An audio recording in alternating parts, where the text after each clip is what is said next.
Boss shows up unannounced at maid's house and is horrified by the scene. Michael Reynolds stepped firmly on the stairs of the apartment building, climbing the 3 floors with growing irritation with each step. His most reliable employee had missed work for the 3rd time that month, without any explanation or justification. When he pushed the half-open door of apartment 302, the New York City businessman stopped, as if he had been punched in the stomach. Sitting on the faded gray sofa, Sophia Martinez hugged her 4 small children, all crying desperately. Empty pots were scattered on the cold ceramic floor, and the pungent smell of gas leaking from the broken stove filled the air. "Mom, are we going to eat today?" whimpered the youngest boy, clinging to his mother's leg as if she were the last hope in the world.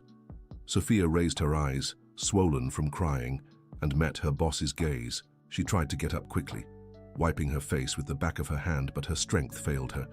She hadn't eaten anything but water and sugar for 3 days. "Mr. Michael, I can explain," she murmured, her voice hoarse from trying to calm the children. "Sophia, for God's sake, what is happening here?" The question came out louder than he intended, frightening the children even more. "Carlos, my husband," she began, but the words were lost in sobs. "He fell from the scaffolding at the construction site. He's been in the hospital for 2 weeks. No contract, no money, nothing."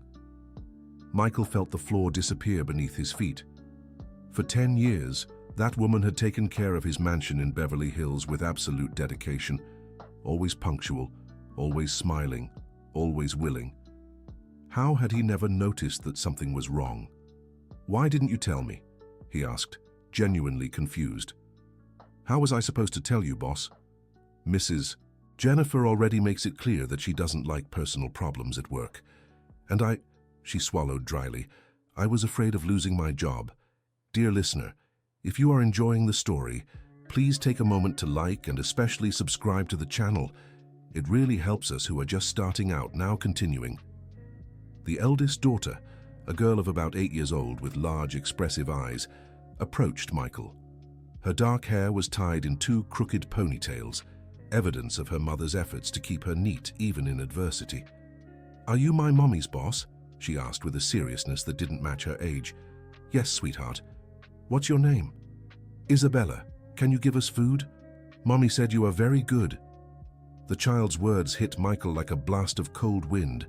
He looked around the simple apartment and noticed details that had previously gone unnoticed. The floor was impeccable.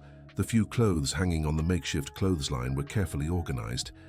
Even in absolute misery, Sophia maintained the order she had always shown in her work.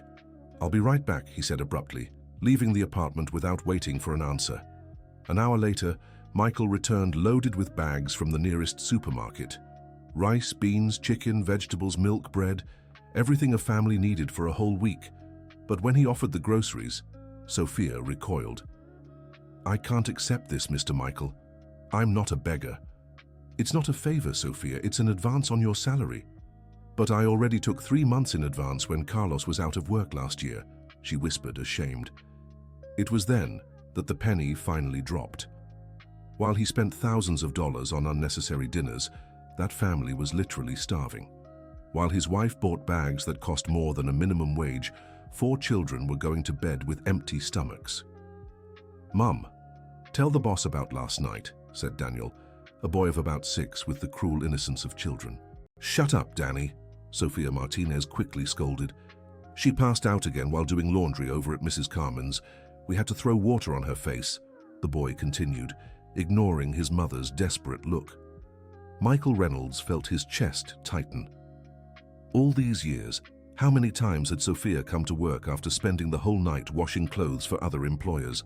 How many times had she smiled and asked about his family while her own was in need? "Sophia, why did you never take the leftover food I offered?" She lowered her eyes, unable to answer. Isabella stepped forward. She said decent people don't beg for handouts, that one day things would get better. Michael's phone rang. It was Jennifer, his wife, wanting to know where he was. He hung up without answering, knowing he needed to resolve this situation first. But how to explain to a woman who had never known real need what he was seeing there?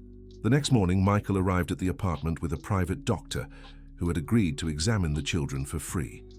Dr. Henry had been a family friend for years and was shocked by the children's state of malnutrition.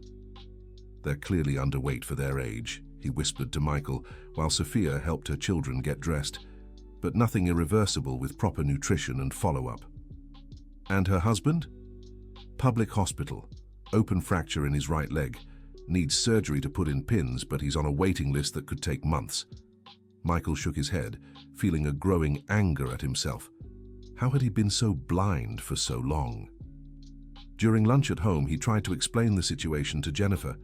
She was sitting at the gourmet balcony table, flipping through a decorating magazine, while the new temporary housekeeper served grilled salmon.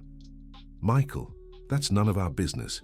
Everyone has their own problems," she said without looking up from the magazine. "Jennifer, the woman is starving with 4 children. Starving, do you understand what that means?" "It means she should have thought before having so many children while being poor," she retorted coldly. "We can't solve the world's misery." "I'm not talking about the world, I'm talking about Sophia. She's worked for us for 10 years, and she's always been well paid. If she didn't know how to manage her money, that's her problem." His wife's icy indifference left Michael stunned. Had they become strangers to each other over their 20 years of marriage, or had they always been this way and he just never noticed? That afternoon, he returned to Sophia's apartment with a different proposal. He found her trying to make a soup from water with a few bones she'd gotten from the butcher. "Sophia, I need to talk to you." She dried her hands on a patched-up dish towel and turned around. The children were playing on the floor with little paper dolls, pretending they were superheroes who could create food out of thin air.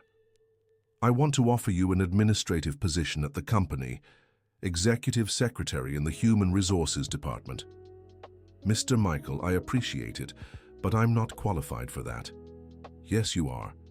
You graduated in business administration in Honduras before coming to the United States, didn't you?" Sophia's eyes widened, surprised that he knew this. "How did you know?" "I looked into it. We validated your diploma last week. You're more qualified than half my employees." Tears welled up again, but this time they were different. For the first time in a long time, there was a spark of hope in Sophia's eyes. "But Mr. Michael, what about Jennifer? Will she accept this?" "Leave Jennifer to me." But Michael underestimated his wife's reaction. When he told her about Sophia's promotion during dinner, Jennifer exploded. "Have you lost your mind? You can't promote a housekeeper to a position of trust. Why not? Because it's embarrassing. What will the other partners think? You're making a fool of yourself over some weepy woman who knows how to manipulate gullible men. Jennifer, she has children going hungry. So what? Half the United States has children going hungry. Are we going to hire everyone?" At that moment, Michael realized he was married to a stranger, a cold and cruel person he had never recognized because he had always been protected by the same bubble of privilege. The first week of Sophia at the office was a trial by fire. The other employees made nasty comments in corners, questioning how a former housekeeper had gotten a management position overnight. "She must have done something special for the boss," whispered Susan from accounting during coffee break. "Or blackmail," added Joseph from the sales department. But Sophia remained focused. She always arrived 15 minutes before work started, organized the files with the same meticulousness she showed cleaning the employer's house, and treated everyone with the respect that always characterized her conduct. The first big test came when she needed to organize a meeting with foreign investors. Her English, learned in night classes she took before getting married, impressed even Michael. "Where did you study English?" asked Mr. Johnson, the American representative. "In my home country, Honduras. I was a teacher there," she replied naturally without hiding her origin. The meeting was a success, but the prejudice in the office only increased. Now they said she was getting too full of herself. At home, things didn't get easier either. Carlos had been discharged from the hospital, but returned with a leg that would never be the same. The surgery through the company's health insurance had saved the limb, but he walked with difficulty and could no longer work in construction. "Sophia, I feel useless," he confessed one night while she prepared dinner with ingredients she could finally afford. "Don't say that, my love. You'll find another job." "What job? Who's going to hire a 40-year-old cripple?" The bitterness in her husband's voice broke Sophia's heart. Carlos had always been a proud man who supported the family with the sweat of his own brow. Now he found himself dependent on his wife, and it consumed him inside. The children, on the other hand, began to flourish. With regular meals and the attention their mother could finally give without the exhaustion of poverty, they started smiling again. Isabella excelled in school. Daniel discovered a talent for drawing, and the youngest twins, Matthew and Anthony, quickly regained their weight. But the storm was far from over. Jennifer had hired a private detective to watch her husband. Daniel Scott was a former police officer who worked on adultery cases for New York City high society. He began discreetly following Michael, photographing his visits to Sophia's apartment. "I have the evidence you wanted," said Daniel, handing a brown envelope to Jennifer at the Rockefeller Center Mall. The photos showed Michael entering the modest building, talking to Sophia at the apartment door, and even the moment he helped carry the groceries. Out of their real context, the images seemed to evidence an extramarital affair. "Perfect," smiled Jennifer, calculating her next steps. "Now I want you to find out everything about this woman, where she came from, how many children she has, what her real situation is." Meanwhile, at the office, Sophia faced a new crisis. Pamela, the former executive secretary who had been reassigned to make way for her, was spreading rumors about irregularities in the files. "Documents have been going missing since Sophia took over," she commented to anyone who would listen. The accusation was serious. If proven true, Sophia would not only lose her job, but could even face legal problems. Michael was called by the board to explain the situation. "Michael, we're receiving complaints about your new employee," said Dr. Richard Wilson, the company's senior partner. "Perhaps it would be best to transfer her to another department until the situation is clarified." "No, I completely trust Sophia. If documents are disappearing, it was sabotage." "You're risking your reputation because of a former housekeeper," warned Dr. Richard. "This could affect all our business." That night, Michael found Sophia working late, checking every file in the office. She was determined to prove her innocence, even if she had to review 10 years of documentation alone. "Sophia, you don't need to do this. I know you're honest." "Yes, I do, Mr. Michael. My honor is at stake. It's the only thing I have besides my children." As she worked, Michael watched her dedication and felt a growing admiration. That woman had faced a lifetime of difficulties and had never lost her dignity. "Can I ask you a personal question?" "Of course." "How do you manage to keep so strong after everything you've been through?" Sophia stopped organizing the papers and looked out the window overlooking the illuminated Fifth Avenue. "My children, Mr. Michael. Every time I think about giving up, I look at them and remember I'm all they have in this world. I can't weaken." "And in Honduras? What was your life like there?" "I taught literature to teenagers at a public school. I loved that job." Explaining about William Faulkner, Ernest Hemingway, her eyes shone. "But the situation there became impossible. I arrived here with one suitcase and a lot of hope. I thought it would be temporary, that I would soon be able to revalidate my degree and go back to teaching. And why couldn't you? Sick child, bills to pay, husband without steady work. Life kept tightening and there was no time or money left to chase after the paperwork." Michael began to understand the complexity of the situation. Sophia wasn't simply a housekeeper.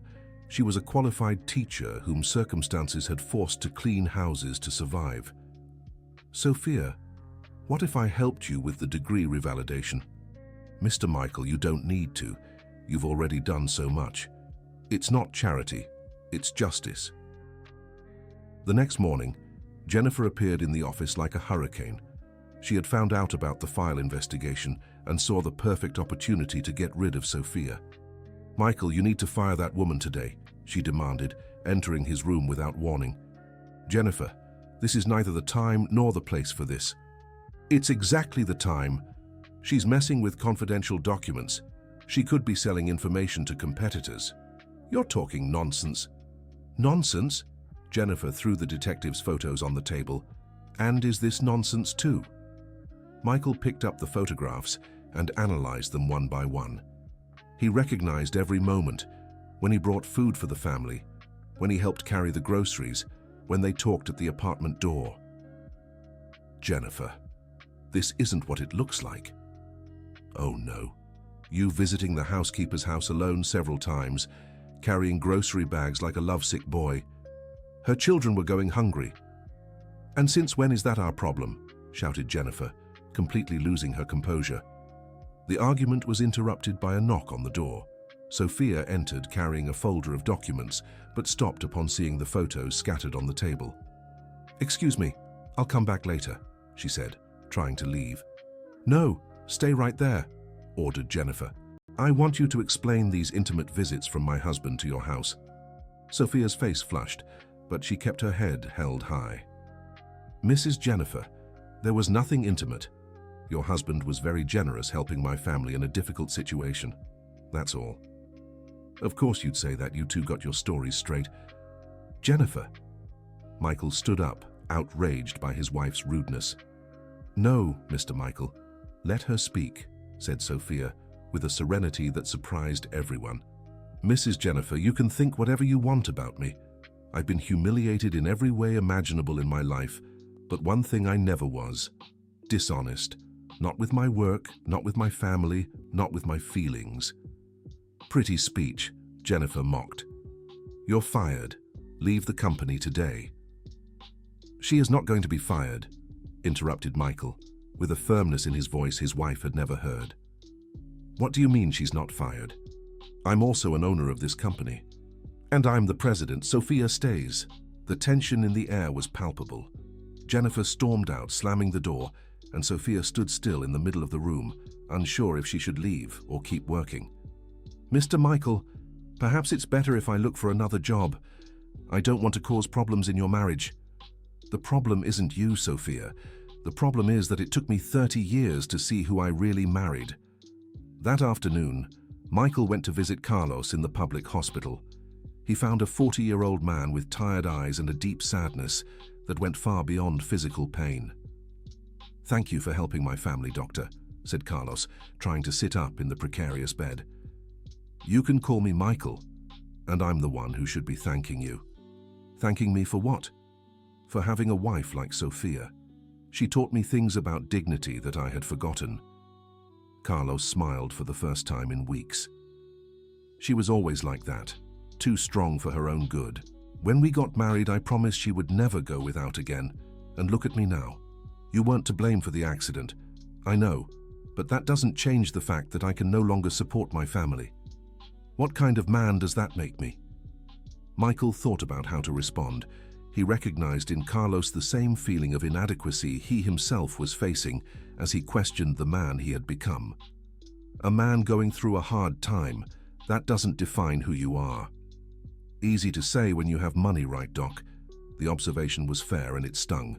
Michael truly didn't know what it was like to face life without resources, but he was learning about other forms of poverty.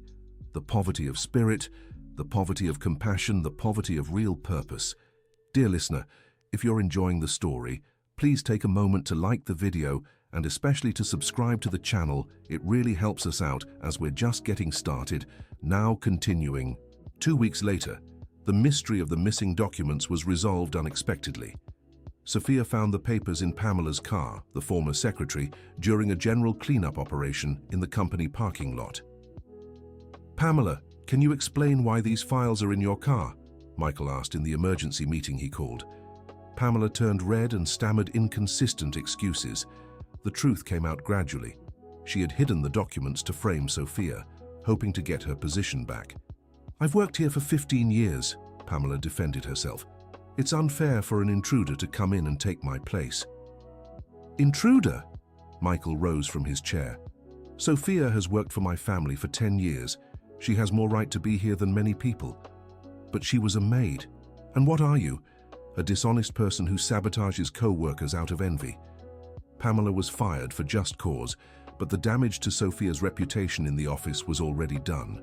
The employees were split between those who recognized the injustice and others who continued to see her presence as an affront to the established order. Jennifer, meanwhile, intensified her smear campaign. She began spreading in social circles that Michael was having an affair with the maid.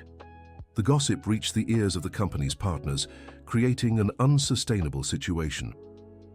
"Michael, "We need to talk," said Dr. Richard on a Friday afternoon. "The stories about you and your employee are affecting our corporate image." "What stories?" "You know what stories. Clients are questioning our family values. Some have even threatened to cancel contracts." "That's ridiculous." "It might be, but business is business. Either you resolve this situation or we'll have to take drastic measures." The ultimatum was clear. Michael had to choose between protecting Sophia or keeping his company, and the company employed 200 families who depended on those salaries. That night he arrived home and found Jennifer in the master suite packing her bags. "What are you doing?" "I'm going to my mother's house. I can't take this situation anymore." "Jennifer, nothing happened between me and Sophia." "It doesn't matter anymore, Michael. You chose her. You chose to defend a stranger instead of your own wife. I chose to do what's right." "Right according to whom?" She turned around, furious. "Right would be taking care of your family first. Right would be thinking about the reputation we built together. Right would be remembering that I've been by your side for 20 years. Jennifer's words hit hard. Was he really the one in the wrong in this story? Was he sacrificing his family for strangers? The doubts tormented him for days. Sophia noticed the growing tension and decided to take an action no one expected. "Mr. Michael, I'm going to resign." "What do you mean?" "I can't keep being the cause of problems in your life. The company is suffering, your marriage is suffering. It's not worth it. Sophia, you're not to blame for anything. Maybe not, but I have responsibility for the consequences. My children are okay now. We got some time to get organized. I can find another job." "Where? Doing what?" "I don't know, but I've always managed before. I'll manage again." The conversation was interrupted by the unexpected arrival of Carlos at the office. He walked slowly, leaning on a cane, but his presence commanded immediate respect. "Good afternoon, I'm Carlos Martinez, Sophia's husband." "Carlos, you shouldn't be walking so much," Sophia worried. "I needed to meet my wife's boss, the man who saved my family." He extended his hand to Michael, who shook it without knowing how to react. "Doctor, I want you to know one thing. My wife is the most honorable woman there is. If anyone is saying she did something wrong, they're lying." "I know that, Carlos. And I also want you to know that despite all the help you've given, I will never forget my place. Sophia has been my wife for 15 years, mother of my children, companion in all battles. No one will take that from me." The firmness in Carlos's voice was both a thank you and a warning. Michael understood the message perfectly and respected it. "Carlos, you have a blessed family. Take good care of it." "That's what I've always done, and I always will." When the couple left the office, Michael was left alone reflecting on the integrity he had witnessed. Two parents concerned only with protecting their children and maintaining their dignity. What more powerful lesson could there be? But the complications were just beginning. Daniel, the detective hired by Jennifer, began investigating Sophia's life more deeply. He discovered her university education in Honduras, about the private lessons she gave before getting married, and about a story she had never told anyone. "Mrs. Jennifer, I found something interesting," he reported in a phone call. "Your housekeeper isn't who she says she is." "What do you mean?" "Her real name is Carmen Hope Martinez Rivera. She changed it when she arrived in the United States. And there's more. I found out why she really left Honduras." "Go on." "She ran away from an arranged marriage with a violent man from her family. Carlos isn't her first husband. She was married before." Jennifer felt a wave of satisfaction. She had finally found something that could destroy Sophia Martinez's reputation for good. But Daniel hadn't finished his investigation. The more he discovered about Sophia's story, the heavier his conscience felt. This wasn't the typical gold-digging woman he usually investigated for wealthy clients. She was a refugee who had rebuilt her entire life from scratch, facing unimaginable prejudice and hardships.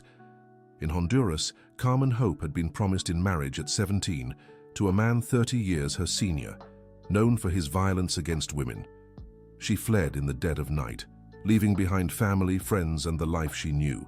She arrived in the United States with fake documents, changed her name to Sophia Martinez, and started all over again. "Why didn't you tell me this story?" asked Carlos when she finally confessed, that night in the hospital where he was still doing physical therapy. "Because I was afraid you would judge me." that you'd think I was running from something bad I had done. Sophia, you ran from someone who wanted to hurt you. That makes you brave, not guilty. And what if the US justice system finds out I used fake documents to enter the country?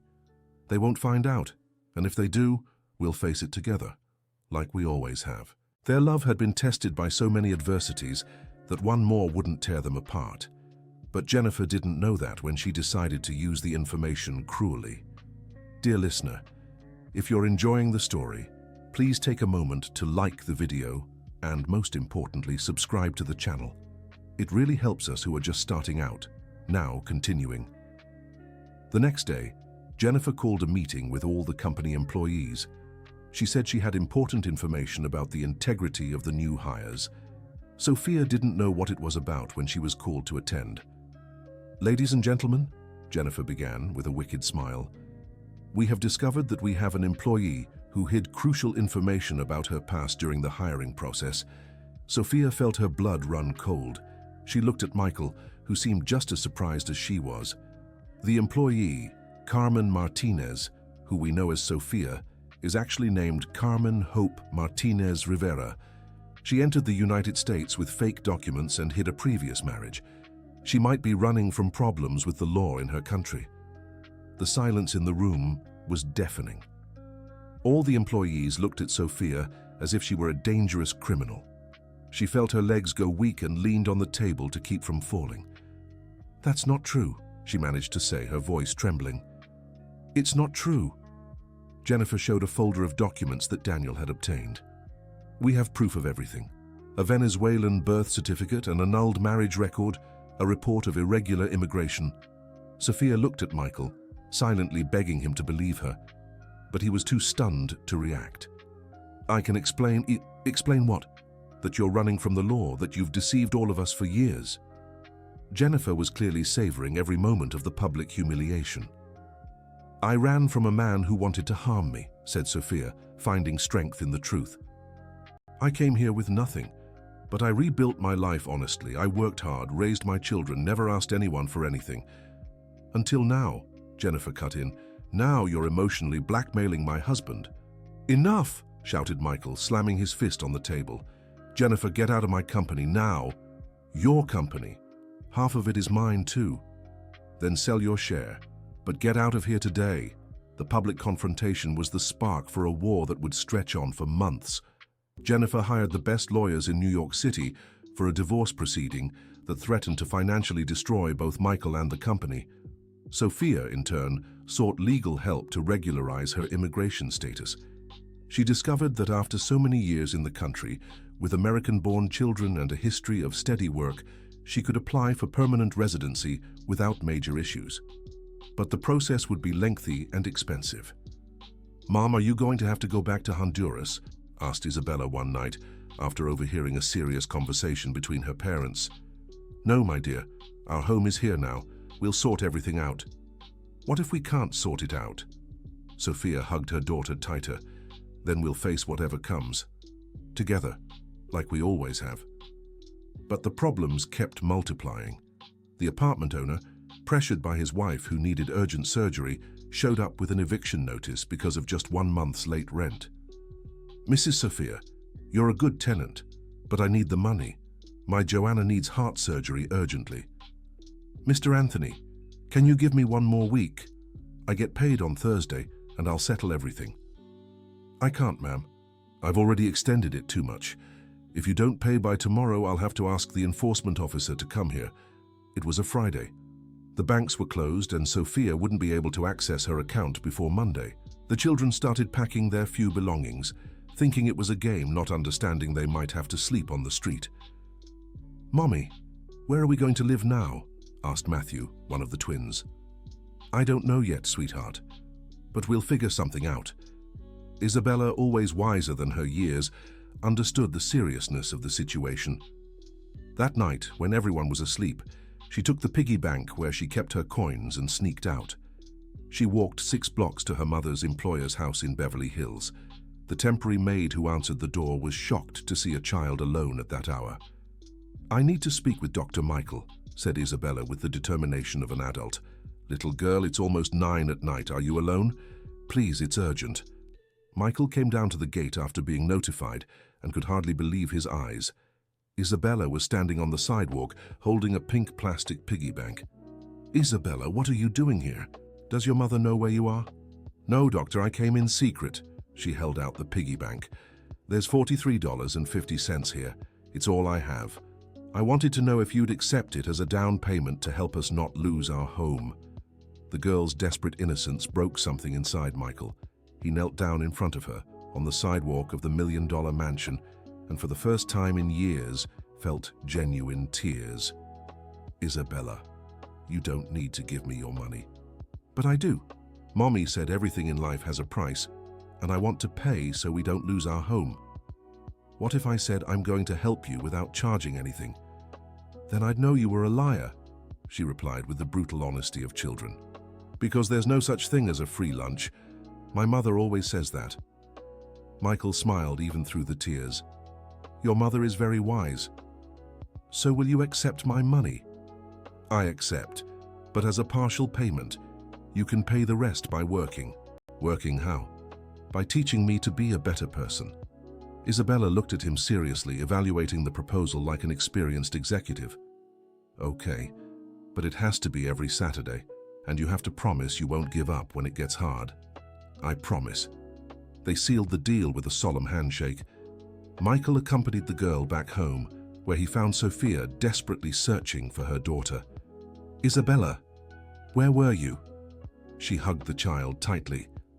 "I went to solve our problems, Mom." "What problems?" "Dr. Michael is going to help us not lose our home, but I had to pay with my piggy bank." Sophia Martinez looked at Michael Reynolds without understanding. He explained the entire conversation, including the work agreement he had made with the girl. "Mr. Michael, you can't accept money from a child." "It's not money, Sophia. It's dignity. Your daughter taught me that receiving help without giving anything in return can hurt a person's pride. So she's going to teach me important things every Saturday." "What kind of things?" "We're still working out the details," he smiled, looking at Isabella. The following Saturday, Isabella showed up at the Beverly Hills mansion with a school notebook and colored pencils. Michael was curious about what her first lesson would be. "Doctor, do you know why my mother never took the leftover food you offered?" "No. Why?" "Because she said rich people's food is seasoned with humiliation, that it's better to go hungry than to swallow scorn along with the food." The observation was too profound for an 8-year-old child, but Michael understood that Isabella was repeating words she had heard from her mother in moments of frustration. "And what do you think about that?"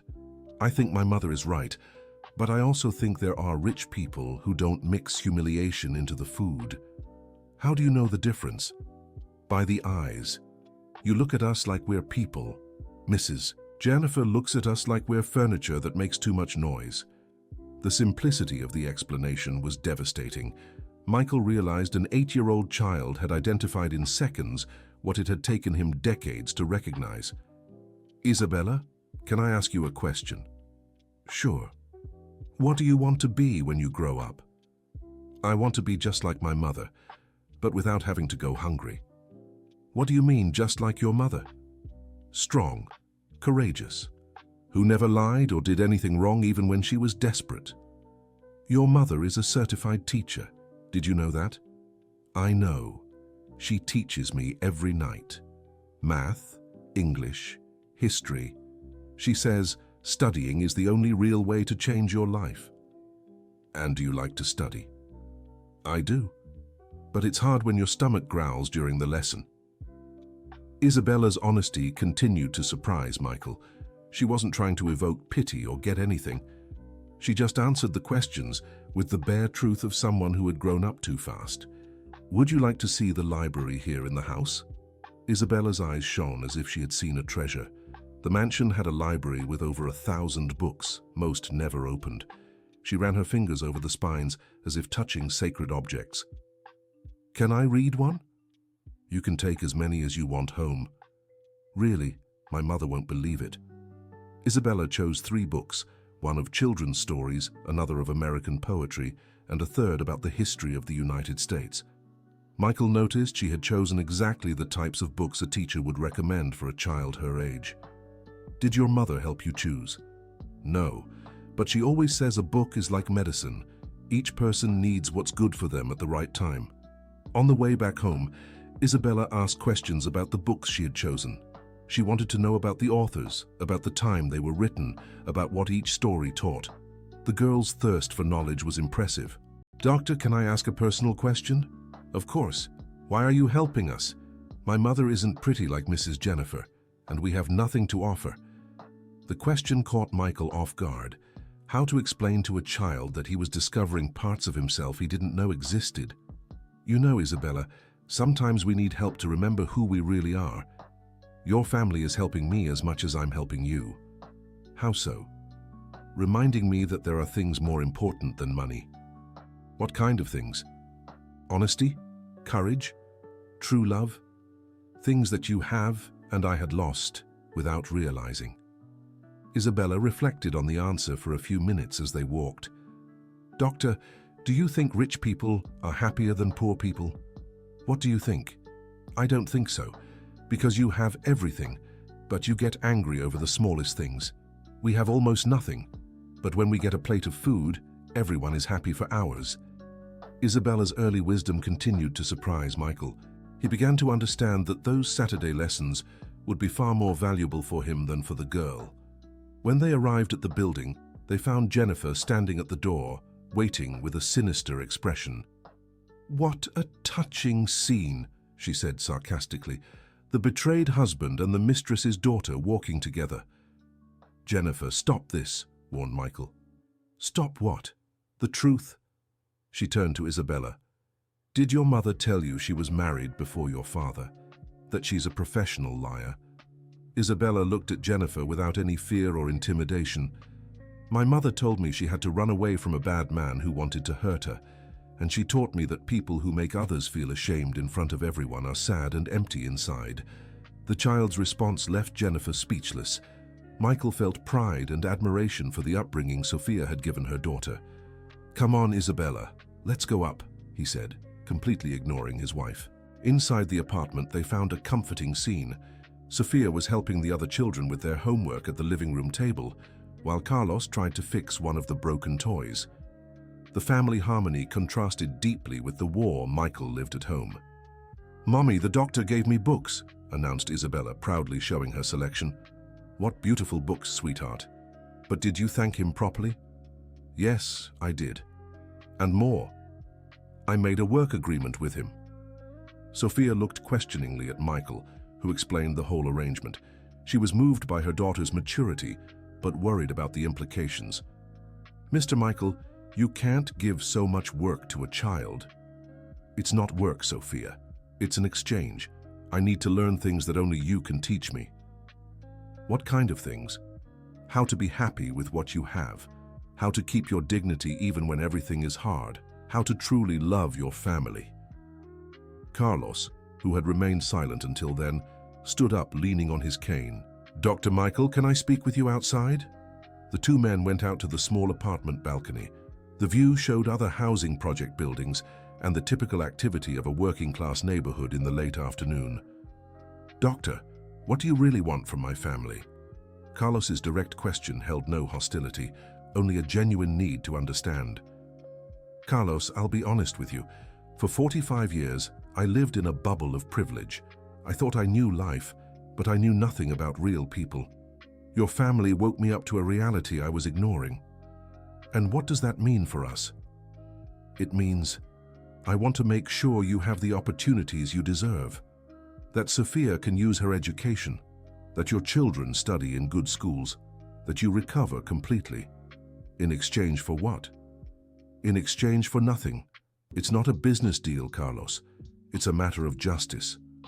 Carlos observed Michael for a long moment, as if reading his soul. "Have you ever been poor in your life?" "Never." "Then let me explain something.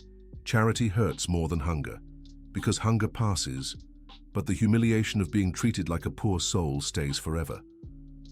"What are you trying to say?" "I'm saying that if you really want to help, it has to be in a way that preserves our dignity." "How?" "By giving opportunity, not favors. Sophia worked 10 years for you. She deserves a better chance based on merit, not pity. The conversation with Carlos completely changed Michael's perspective. He understood there was a fundamental difference between welfare and social justice, and that poor but dignified people would always prefer the second option. Monday morning brought a new crisis. Dr. Richard and the other partners called Michael to an emergency meeting. The gossip about his supposed affair with Sophia had spread through business circles, and 3 important clients had cancelled contracts. "Michael, this has to stop," said Dr. Fond. "This has to..." Richard, without mincing words. "The company is losing credibility. People are believing gossip from a vengeful wife. It doesn't matter if it's gossip or truth. What matters is that we're losing money. And the solution is terminate the employee, rehire her as a contractor through another company in the group. No direct link to us. That would be demoting her again. It would be protecting 200 jobs. Think of the other employees, Michael." The ultimatum was cruel but rational from a business standpoint. Michael had until the end of the week to decide. Sophia sensed something was wrong from his behavior over the following days. Michael avoided long conversations and seemed distant. On Thursday, she mustered the courage to confront him. "Mr. Michael, did I do something wrong?" "Why do you ask that?" "Because you seem different, more serious, more worried." "It's company problems, Sophia, nothing related to you.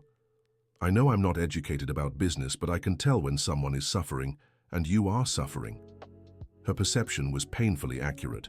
Michael was indeed suffering from the dilemma he faced.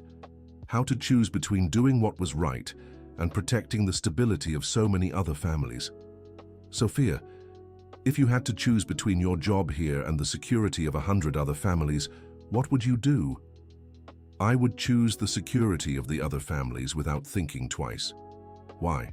"Because one person can't be more important than 100. It's simple math. And if that one person were you, especially if it were me, I couldn't live knowing I kept my job while other people lost theirs because of me." The nobility of Sophia's answer made Michael reach his decision. At the Friday meeting with the partners, he arrived with an unexpected proposal. "Gentlemen, I've come to inform you that I am selling my share of the company." "What?" "Dr." Richard almost spilled his coffee. "Michael, have you lost your mind?" "On the contrary, I see clearly for the first time in decades." "Because of a maid?" "Because of the principles I forgot I had." "And what do you plan to do?" "I'm going to start my own business, with values that make sense to me." The decision shocked not only the partners, but the entire business community. Michael Reynolds, one of the most respected executives in New York City, was throwing away a 20-year career because of one employee. Sophia was devastated when she heard the news. "Mr. Michael, you shouldn't have done that. Now you're without a company because of me." "No, Sophia. Now I am free to build something real because of what I learned from you. But how will you support your family? The same way you supported yours all those difficult years, with hard work and unwavering principles." Jennifer, when she learned of the sale of the company, panicked. Half of her assets were tied to that business. Now she would face a divorce with far fewer resources than she had imagined. "You're crazy, Michael. You destroyed our life because of some Venezuelan tramp." "I saved our life, or at least I tried to save mine." "Save it from what?" "From becoming a person I could no longer respect." The divorce process was brutal. Jennifer hired lawyers who tried to prove marital infidelity to secure a more favorable division of assets. The hearings were humiliating, with intimate details of the couple's life being exposed publicly. Sophia was also called to testify. She appeared at the courthouse wearing her best dress, a simple but dignified piece she had bought with her first paycheck from her new job. "Mrs. Martinez, what is the nature of your relationship with Mr. Michael Reynolds?" asked Jennifer's lawyer. "Professional. He is my former employer and current boss." "Nothing beyond that?" "Nothing beyond that." "Are you aware that Mr. Reynolds destroyed his marriage and his company to protect you?" "Objection," shouted Michael's lawyer. "You may answer," allowed the judge. "Counselor, Dr. Michael did not destroy anything. He built something that did not exist before, a friendship based on mutual respect. If that threatens a marriage, perhaps the problem is not the friendship. Sophia's answer echoed through the room. Even the courthouse staff stopped to listen. Do you admit that Mr. Reynolds has special feelings for your family? I admit that he has human feelings, something that apparently bothers some people. Jennifer's lawyer realized he was losing the battle. Sophia was not intimidated and answered with an intelligence and dignity that made any accusation baseless. Dear listener, if you are enjoying the story, please take a moment to like and especially subscribe to the channel. It helps us a lot, who are just starting out, now continuing. After 3 months of legal battle, the first major twist came. Daniel, the detective hired by Jennifer, appeared at Michael's office with a confession no one expected. Dr. Michael, I need to speak with you. About what, Daniel? About the investigation I did on Mrs. Martinez. There are things I discovered that your wife doesn't know. What kind of things? Daniel opened a folder with documents and photographs. I discovered her entire history in Honduras, and I can guarantee your wife is completely wrong about this woman's character. Go on. Carmen Hope Martinez Rivera was considered one of the best literature teachers in Tegucigalpa. She received awards, had published articles, gave lectures at universities. And why did she leave? She was promised in marriage to Anthony Delaney, her cousin, a man with a history of domestic violence. Her family was in debt and saw the marriage as financial salvation. Daniel showed old photos he had obtained through contacts in Honduras. Sophia, as a young woman, university graduation, newspaper articles about her educational projects. She fled 3 days before the wedding. Her entire family disinherited her. She arrived in the United States without a penny, knowing no one, without speaking proper English. How did she manage to rebuild her life? She worked every job: nanny, cleaner, waitress, sales clerk. She learned English on her own by reading old newspapers. She met Carlos at a night vocational training course. Why are you telling me this? Because I've been in this profession for 15 years and I've never seen someone with a more solid character. Your wife wants to destroy a woman who deserves a Medal of Honor. And are you going to tell her what you found out? I don't know, that's why I came to speak with you first. Michael thanked Daniel for his honesty and asked for some time to think, but he didn't have much time. That same afternoon, Jennifer showed up at Sophia's apartment accompanied by 2 private security guards. I've come to get the company keys, she announced, holding out her hand. What keys? Asked Sophia, confused. The office keys. You're fired. You don't have the authority to fire me. Yes, I do. I am the majority shareholder of the company since my husband sold his share like an idiot. The information was new to Sophia. Michael hadn't mentioned that Jennifer now controlled the company. Besides, Jennifer continued, I found out you entered the country illegally. I've already notified the proper authorities. They'll be coming soon to take you for deportation. Sophia Martinez's children, who had been playing in the living room, started crying when they heard the conversation. Isabella hid behind her mother, finally showing the fear she had hidden for weeks. Mommy, are we going to have to go back to that bad place? Asked Daniel, remembering the stories his mother told about Honduras. No, my son, no one will separate our family. But internally, Sophia was terrified. If there really was an investigation into her immigration status, the consequences could be catastrophic, not just for her, but for the children who considered the United States their only home. Jennifer left the apartment with a victorious smile, leaving the family in absolute despair. But she had underestimated both Sophia's determination and the network of solidarity that had formed around this story. Dr. Henry, the doctor who had examined the children, learned about the situation through Michael and decided to act. He knew influential people in the immigration department and offered to help with Sophia's regularization.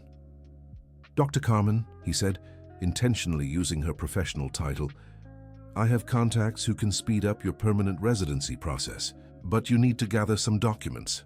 Dr. Henry, I don't have money to pay for a specialized lawyer. Who said anything about paying? I know people who do this kind of work pro bono for deserving cases. Hope returned to Sophia's heart, but she knew Jennifer wouldn't give up easily, and she was right. Jennifer had hired a second detective to investigate possible irregularities in Sophia's documentation. She wanted to find any loophole that could be used to deport her for good. But what Jennifer didn't know was that Daniel, the first detective, had been moved by the story and decided to work against her. He began providing false information and protecting Sophia from various traps. Mrs. Jennifer, I found nothing that proves serious irregularity, Daniel lied in a deliberately vague report. What do you mean, nothing? She entered with fake documents. Fake documents are different from irregular documents. Many refugees use this strategy to flee situations of violence. It's not a crime when there's a proven risk to life. Jennifer was frustrated but didn't give up. If she couldn't deport Sophia, she would find other ways to make her life impossible. The next move was to attack the children directly. Jennifer found out which school they attended and called the administration with an anonymous complaint about irregularities in the documentation of the Honduran students. The principal, Principal Margaret Thompson, was a 60-year-old educator with 40 years of experience. She had seen many attempts to harm innocent children out of revenge against their parents. "Ma'am, may I know who is making this complaint?" said Jennifer, disguising her voice. "I'd prefer not to identify myself." "I see. Well, I will investigate this personally. Thank you for the information." Principal Margaret immediately called Sophia and scheduled a conversation. She wanted to understand the real situation before taking any action that could harm the children. "Mrs. Carmen, I received an anonymous call questioning your children's school situation."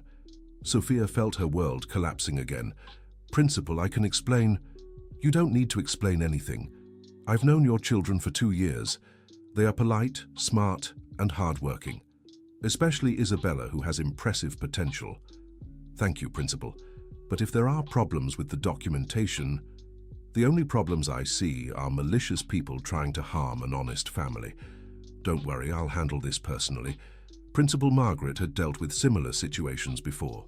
She knew that behind anonymous complaints, there's usually someone with personal motives to cause harm. "Mrs. Carmen, may I suggest something?" "Of course, Principal. How about you give some tutoring classes here at school? We have children struggling with English and literature. Your experience would be very valuable." "But I don't have authorization to teach in the United States. For volunteer tutoring, you don't need it. And it would be a way for you to return to doing what you love while resolving your situation." The proposal moved Sophia deeply. For years, she had dreamed of returning to teaching, of sharing knowledge, of making a difference in other children's lives. "Principal, I would love to, but I'm afraid this might cause more problems." "For whom?" "For the people who already wish me harm." "Mrs. Carmen, people who want to harm children don't deserve our consideration. If they make noise, we'll make louder noise." The principal's firmness reassured Sophia. She agreed to give tutoring classes 3 times a week in the afternoon. It would be volunteer work, but it represented much more than that. It was her return to education. On the first day of class, only 5 children showed up. They were students with great difficulties in reading and text comprehension. Sophia prepared the lesson with the same care she used to have in Tegucigalpa. "Who here likes stories?" she asked to break the ice. All hands went up timidly. "Great, because literature is just that. Stories about people like us who go through problems similar to ours." "Teacher, can we write stories too?" asked a 9-year-old girl. "Of course, in fact, that will be our first assignment. Each of you will write a story about something that really happened in your life." The children got excited about the proposal. During the next hour, Sophia guided each one individually, helping them organize thoughts and transform personal experiences into structured narratives. "Teacher, have you ever been poor like us?" asked John, a 10-year-old boy. "Yes, I have, and I still am in a way." "But you're smart. How can you be poor?" "Because intelligence and money are different things, John. A person can be very smart and not have opportunities, or can have lots of money and not be very smart.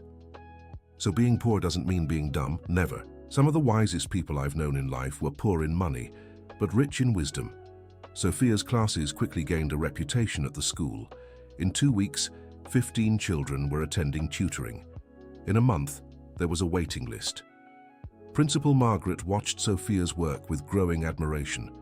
She had a natural gift for connecting with children, especially those who came from families with difficulties similar to those she had faced. "Carmen, you have a calling for this. Have you thought about getting a graduate degree in education?" "Principal, I'm still trying to get my undergraduate degree validated. Graduate school is still a very distant dream." "It doesn't have to be. I know a professional master's program that offers scholarships to teachers with proven experience. I can recommend you." The possibility of continuing her studies filled Sophia with hope, but she knew she still needed to resolve more urgent practical matters. Michael had lost his company because of her, and that weighed on her conscience. During one of the Saturday lessons with Isabella, the subject came up. "Isabella, do you think I caused too many problems for Dr. Michael?" "Mommy, can I ask you a question?" "You may. When you fled Honduras, was it wrong?" "No, my daughter. It was necessary." "So Mr. Michael running away from that bad company wasn't wrong either. It was necessary." Isabella's simple logic comforted Sophia. Sometimes children can see solutions that adults unnecessarily complicate. "Mum, there's something I want to tell you." "What is it, my love?" "I heard Mrs. Jennifer speaking badly about us to the other rich ladies at the supermarket." "What did she say?" "That you're a gold digger who seduced her husband, and that we're children from Honduras who are no good." Anger rose like lava in Sophia's throat. Attacking her was one thing. Attacking her children was completely different. "Hi, Isabella, what did you do when you heard that?" "Nothing, but I stored it in my memory to tell you." "Why didn't you respond?" "Because you always teach that polite people don't fight in public places, and that people who speak badly about children are sick people who deserve pity, not a fight." Once again, the upbringing Sophia had given the children proved superior to the behavior of many wealthy and supposedly refined adults. But the situation was about to take an even more dramatic turn. Carlos, who had been slowly recovering from surgery, had a serious relapse.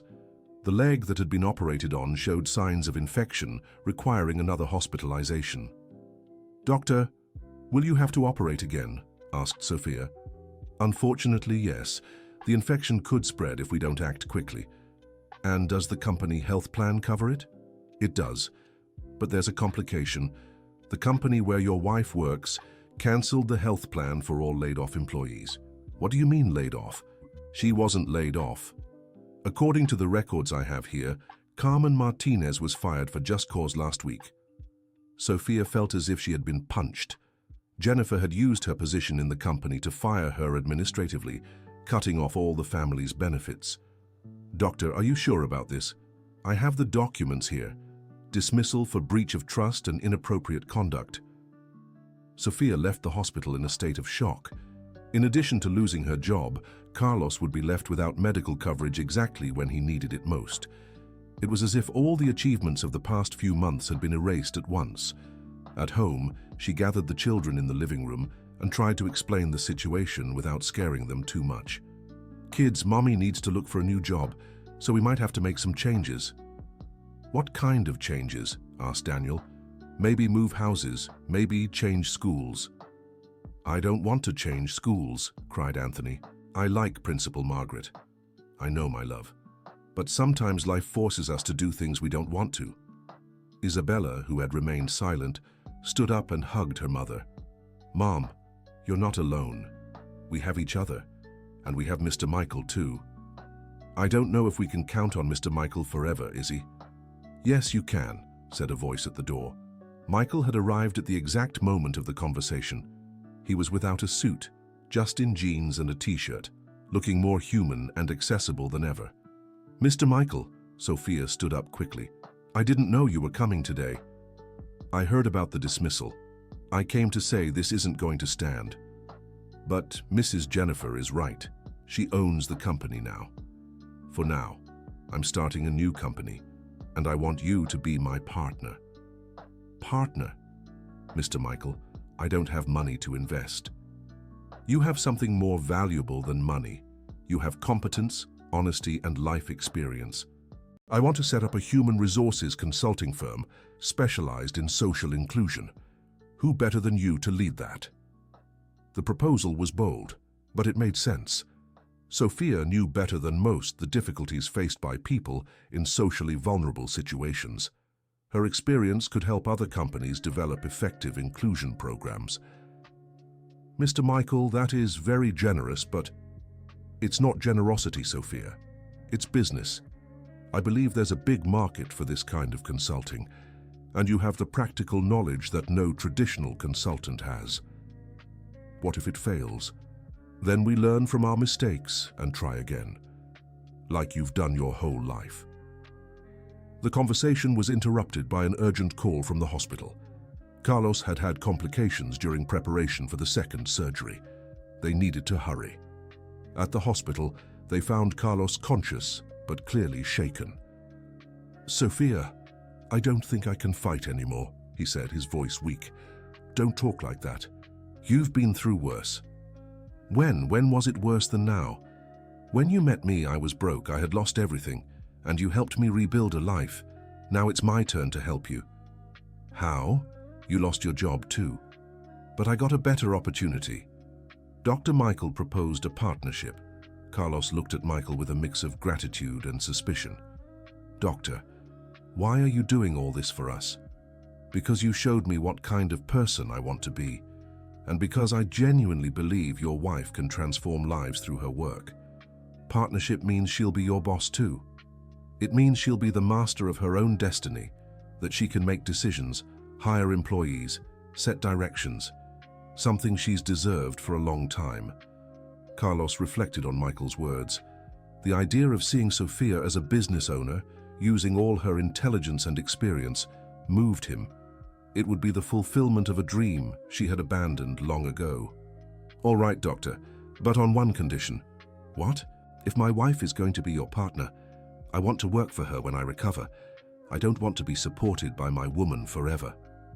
"Carlos, you'll work as operations director. Your experience in construction will be fundamental for our inclusion projects." "How so?" "We'll help companies adapt their spaces for employees with disabilities. Who better than someone who's been through it to know what really works?" For the first time in months, Carlos smiled genuinely. The prospect of having meaningful work, where his recent experience with physical limitations would be valued, restored his lost dignity. Carlos's surgery was performed at a private hospital covered by Michael's personal health insurance. This time everything went perfectly. The infection was eliminated, and the bone healing progressed without complications. During the 15 days of hospitalization, Sophia divided her time between the hospital, classes at school, and planning the new company. Michael had rented a small office space in Williamsburg, and they were setting up the basic structure of the consulting firm. "Sophia, I need to ask you something important." "Go ahead, Mr. Michael. Are you sure you want to partner with me? My reputation might hurt the business." "Your reputation for what?" "For being a man who destroyed his marriage because of an employee." Sophia stopped organizing the documents and looked at him seriously. "Mr. Michael, you destroyed a marriage that was already rotten for years. I just didn't want to see it. The company you sold exploited employees and had no solid values. You didn't destroy anything of real value." "How can you be so sure?" "Because I know how to recognize when someone is being truthful or when they're acting. For 10 years, I saw you acting happy, successful, satisfied. Now I see you being authentic for the first time." Sophia's observation was another example of her intuitive wisdom about people. She had noticed the transformation in Michael before he himself recognized it. The new company, named Inclusive Pathways, was inaugurated on a rainy Monday in April. It was just a small room with 2 desks, a used computer, and lots of dreams. The first client came recommended by Dr. Henry. It was a medical laboratory that wanted to hire people with disabilities but didn't know how to adapt their work processes. "Good afternoon. I'm Robert Anderson, HR Director at Crossroads Laboratories. Can you help us develop an inclusion program?" Sophia and Michael exchanged quick glances. This was the ultimate test for their partnership. "Of course we can," Sophia replied confidently. "But first, I need to understand your true motivation." "What do you mean? Do you want to hire people with disabilities because you believe in their potential, or just to meet government quotas?" The direct question took Robert by surprise. He expected a polished business presentation, not a questioning of intentions. To be honest, it started as quota compliance, but we want it to work for everyone. Great. Honesty is always the best start, Sophia smiled. Now tell me about the available positions and the adaptations you imagine will be necessary. The meeting lasted 3 hours. Sophia demonstrated technical knowledge about labor laws, environmental adaptations, and especially about the psychology of people facing inclusion challenges. How do you know so much about this? Robert asked at the end. Because I lived it firsthand. I was excluded for being foreign, for being poor, for being a woman. I learned that true inclusion isn't a favor, it's recognition of potential. And Mr. Michael? I'm the investor partner, Michael replied. Sophia is the one who truly understands the subject. Robert left impressed and confirmed the consulting contract the next day.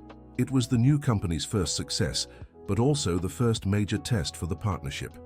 Sophia, how do you plan to structure the program for the laboratory?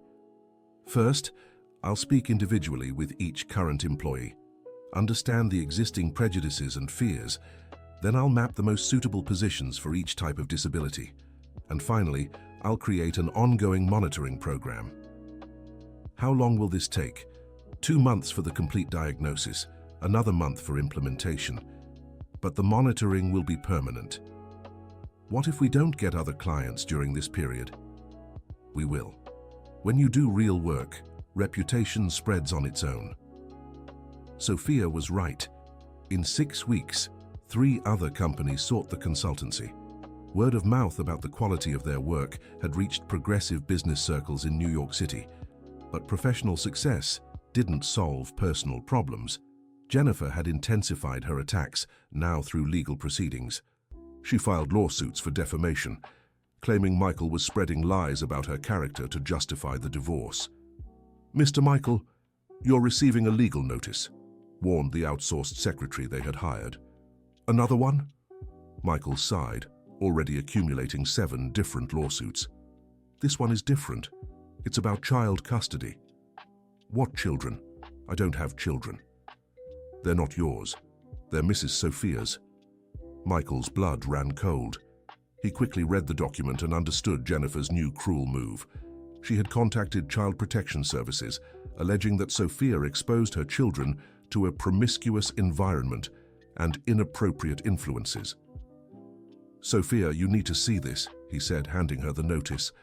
She read silently, growing paler with each line. She wants to take my children from me, she whispered. This is just intimidation. You're an exemplary mother. But I'm an immigrant without proper documentation. I work with the man who's getting divorced. It might look like there's really something inappropriate. Sophia, we won't let this happen. How can we stop it? By proving you're a perfect mother and that your children are happy, well cared for children. What if we can't prove it? The question hung in the air without an answer. Both knew that the child protection system, even well-intentioned, sometimes committed injustices based on prejudice and appearances. Principal Margaret, when she learned of the situation, decided to intervene personally. She knew people at Child Protection Services and could testify about Sophia's character and the children's development. Carmen, I will write a detailed report about your children's academic progress. I will also include statements from other teachers and their classmates' parents. Principal, I don't want you to get into trouble because of us. It's no trouble. It's a moral duty. I have 40 years in education. I know a good mother when I see one. Principal Margaret's report was comprehensive and detailed. It described how Isabella had improved her grades after the family situation stabilized, how Daniel had developed self-esteem through his drawings, how the twins had regained their ideal weight and were socializing normally. Carmen Martinez's children are polite, studious, and emotionally balanced children, she wrote. Any interference in their current family structure would be detrimental to their development. But Jennifer didn't give up. She had hired a private psychologist to evaluate the traumatic effects the whole situation was supposedly causing the children. Dr. Patricia, I want you to assess if these children are being harmed by the family's irregular situation. Dr. Patricia Allen was a competent professional, but pragmatic. She knew some clients just wanted to confirm their own conclusions, not discover the truth. Mrs. Jennifer, I will need to interview the children individually. I will also speak with the mother. Feel free, I'm sure you will find signs of emotional trauma. We'll see. When Dr. Patricia arrived at Sophia's apartment, she found a family functioning normally. The children were doing homework, Carlos was reading the newspaper, and Sophia was preparing dinner. Good afternoon, I'm psychologist Patricia Allen. I've come to talk with you. Come in, doctor. Would you like some coffee? Offered Sophia, as always polite with visitors. Yes, I would, thank you. During the first hour, Dr. Patricia just observed the family dynamics. The children interacted naturally, respected their parents, and showed genuine affection for each other. There were no signs of tension or fear. Isabella, can you talk with me for a minute? Asked the psychologist. Yes, I can, doctor. How do you feel at home? Happy. Now we have food every day, and mommy doesn't have to work until dawn. And how do you feel about your father being hurt? Sad that he's in pain, but happy that he's alive and that he's going to get better. Are you afraid of anything? Isabella thought seriously before answering. I'm afraid that bad people will try to break up our family. Why would people want to break you up? Because some people don't like it when poor people manage to improve their lives. The answer revealed a precocious social awareness, but did not indicate emotional trauma. On the contrary, it demonstrated resilience and a mature understanding of reality. Dr. Patricia spoke individually with each of the children and reached the same conclusions. They were normal, well-adjusted children with strong family bonds. Mrs. Carmen, may I ask a few questions about your educational methods? Of course, doctor. How do you manage to keep the children so balanced despite all the difficulties? By trying to be honest with them without scaring them, explaining that problems are temporary, but family is forever. And when you don't have answers for their questions, I tell them I don't know, but that we will find out together. A child can accept I don't know much better than a lie. That is very mature. It's necessary. When you're all your children have in the world, you can't afford to be immature. Dr. Patricia's report came as a total surprise to Jennifer. Instead of confirming her prejudices, the psychologist emphatically recommended that the Martinez family remain together. Carmen Martinez is an exemplary mother, she wrote. The children demonstrate healthy emotional development, strong family bonds, and proper social adaptation. Any external interference would be potentially traumatic. Jennifer was furious reading the report. Dr. Patricia, this isn't what we agreed on.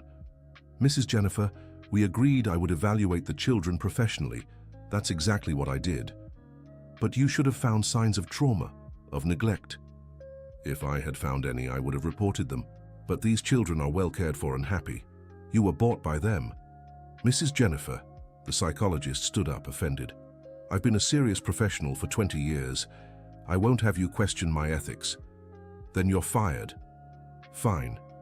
But the report has already been sent to Child Protection Services. Jennifer's strategy had backfired. Now there was an official document attesting to the quality of care Sophia provided for her children, but she still had an ace up her sleeve. Through her social connections, she got some witnesses to confirm they had seen inappropriate behavior between Michael and Sophia. I've seen the two of them alone in his apartment several times, lied Denise, Jennifer's longtime friend. Until late at night.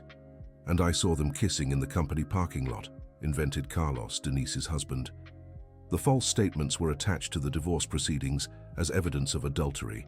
Michael was outraged, but his lawyers warned it would be difficult to prove they were lies. Mr. Michael, there are two witnesses confirming. The judge may accept it as valid evidence. But they're blatant lies.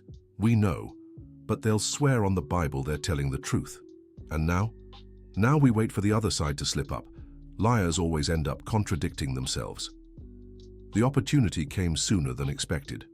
During his testimony at the courthouse, Carlos got confused about the dates when he supposedly witnessed the intimate encounter. He said it was on a Tuesday night in March, but Michael proved that on that specific day, he was on a business trip in Washington, D.C. Mr. Carlos, are you sure about the date? Asked Michael's lawyer. Yes, I am. It was March 15th, a Tuesday. Could you explain then How you saw my client in New York City on March 15th when he was staying at the National Hotel in Washington, D.C. The lawyer showed proof of the business trip. Carlos paled and began to stutter. Maybe I got the dates mixed up.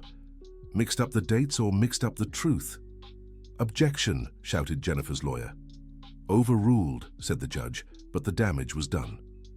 Denise, realizing her husband had gotten himself in trouble, tried to adjust her version, but she ended up creating even bigger inconsistencies.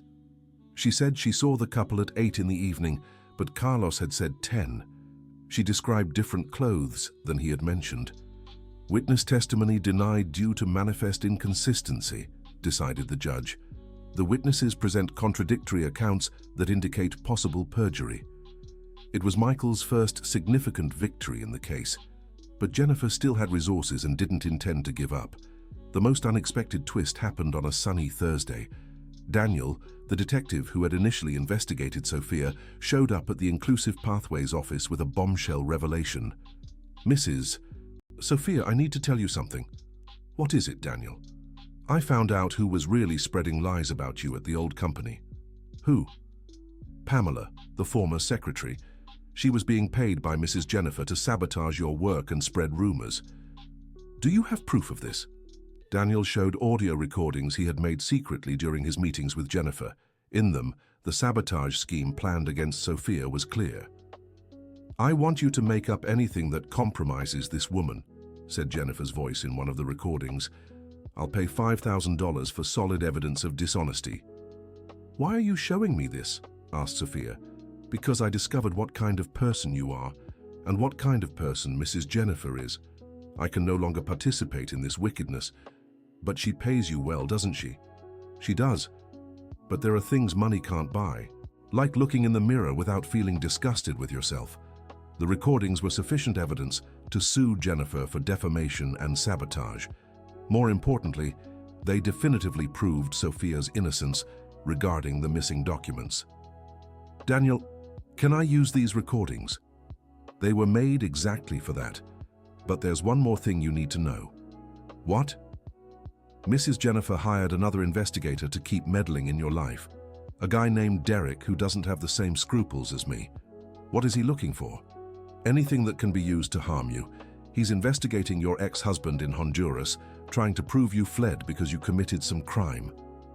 The information frightened Sophia.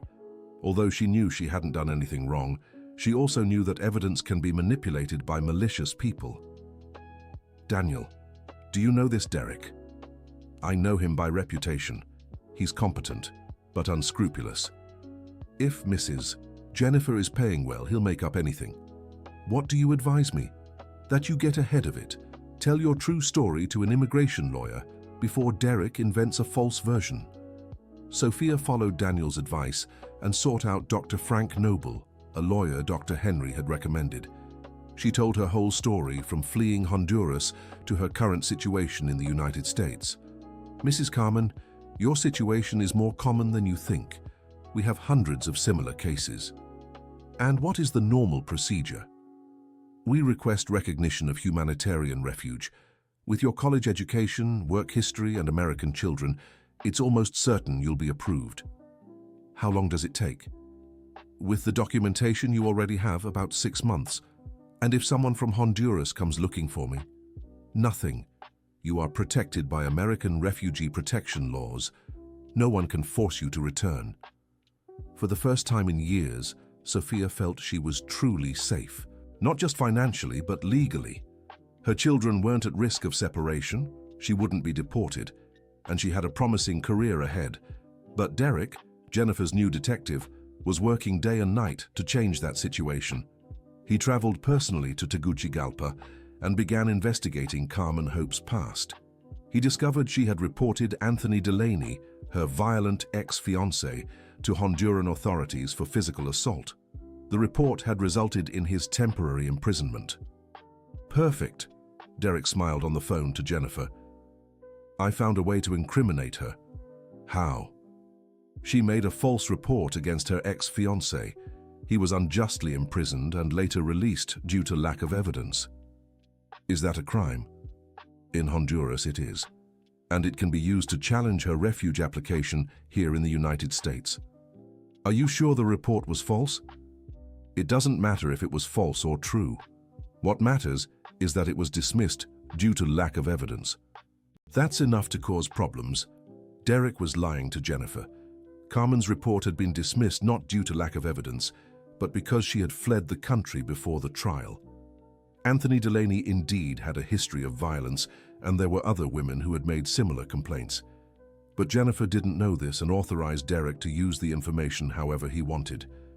I want you to file a petition with the Federal Bureau of Investigation claiming she's fleeing justice in Honduras. This could result in preventive detention and immediate deportation. Perfect. Jennifer's malice knew no bounds. She was willing to destroy an entire family to satisfy her thirst for revenge. The following Friday, during regular business hours at Inclusive Pathways, 2 FBI agents showed up at the office. "We're looking for Carmen Hope Martinez Rivera." "That's me," replied Sophia, feeling her heart race. "You need to come with us to provide clarification about your situation in the country." "May I know the reason?"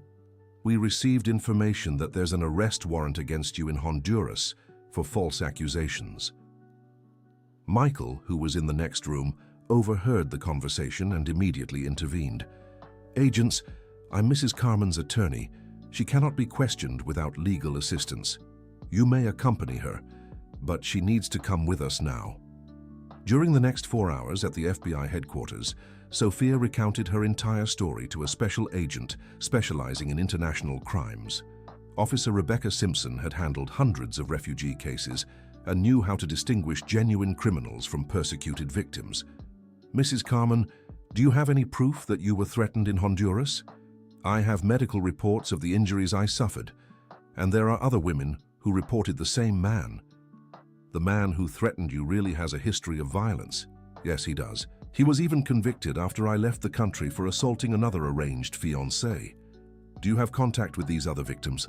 "I do. I can get their testimonies." Officer Rebecca was accustomed to cases of personal revenge disguised as criminal complaints. Sophia's story was too consistent to be made up. "Mrs. Carmen, I'll conduct a preliminary investigation into the allegations. But given the consistency of your account and the documentation you have, I believe you'll be released soon. And if I'm not, then we'll fight. But trust me, I know this type of case. The U.S. justice system protects refugees in good faith." Sophia was released that same afternoon, but was prohibited from leaving New York City until the investigation was concluded. It was a standard precautionary measure, but it limited her movements. When she arrived home, she found her children desperate. Isabella had cried so much that her eyes were swollen. "Mommy, they said you were going to be arrested," the girl sobbed. "I'm not going to be arrested, my dear. It was just a misunderstanding." "But what if they take you away?" "No one is taking me anywhere. This is our home. This is our country." Carlos hugged his wife tightly. During the hours she was at the FBI, he had imagined the worst possible scenarios.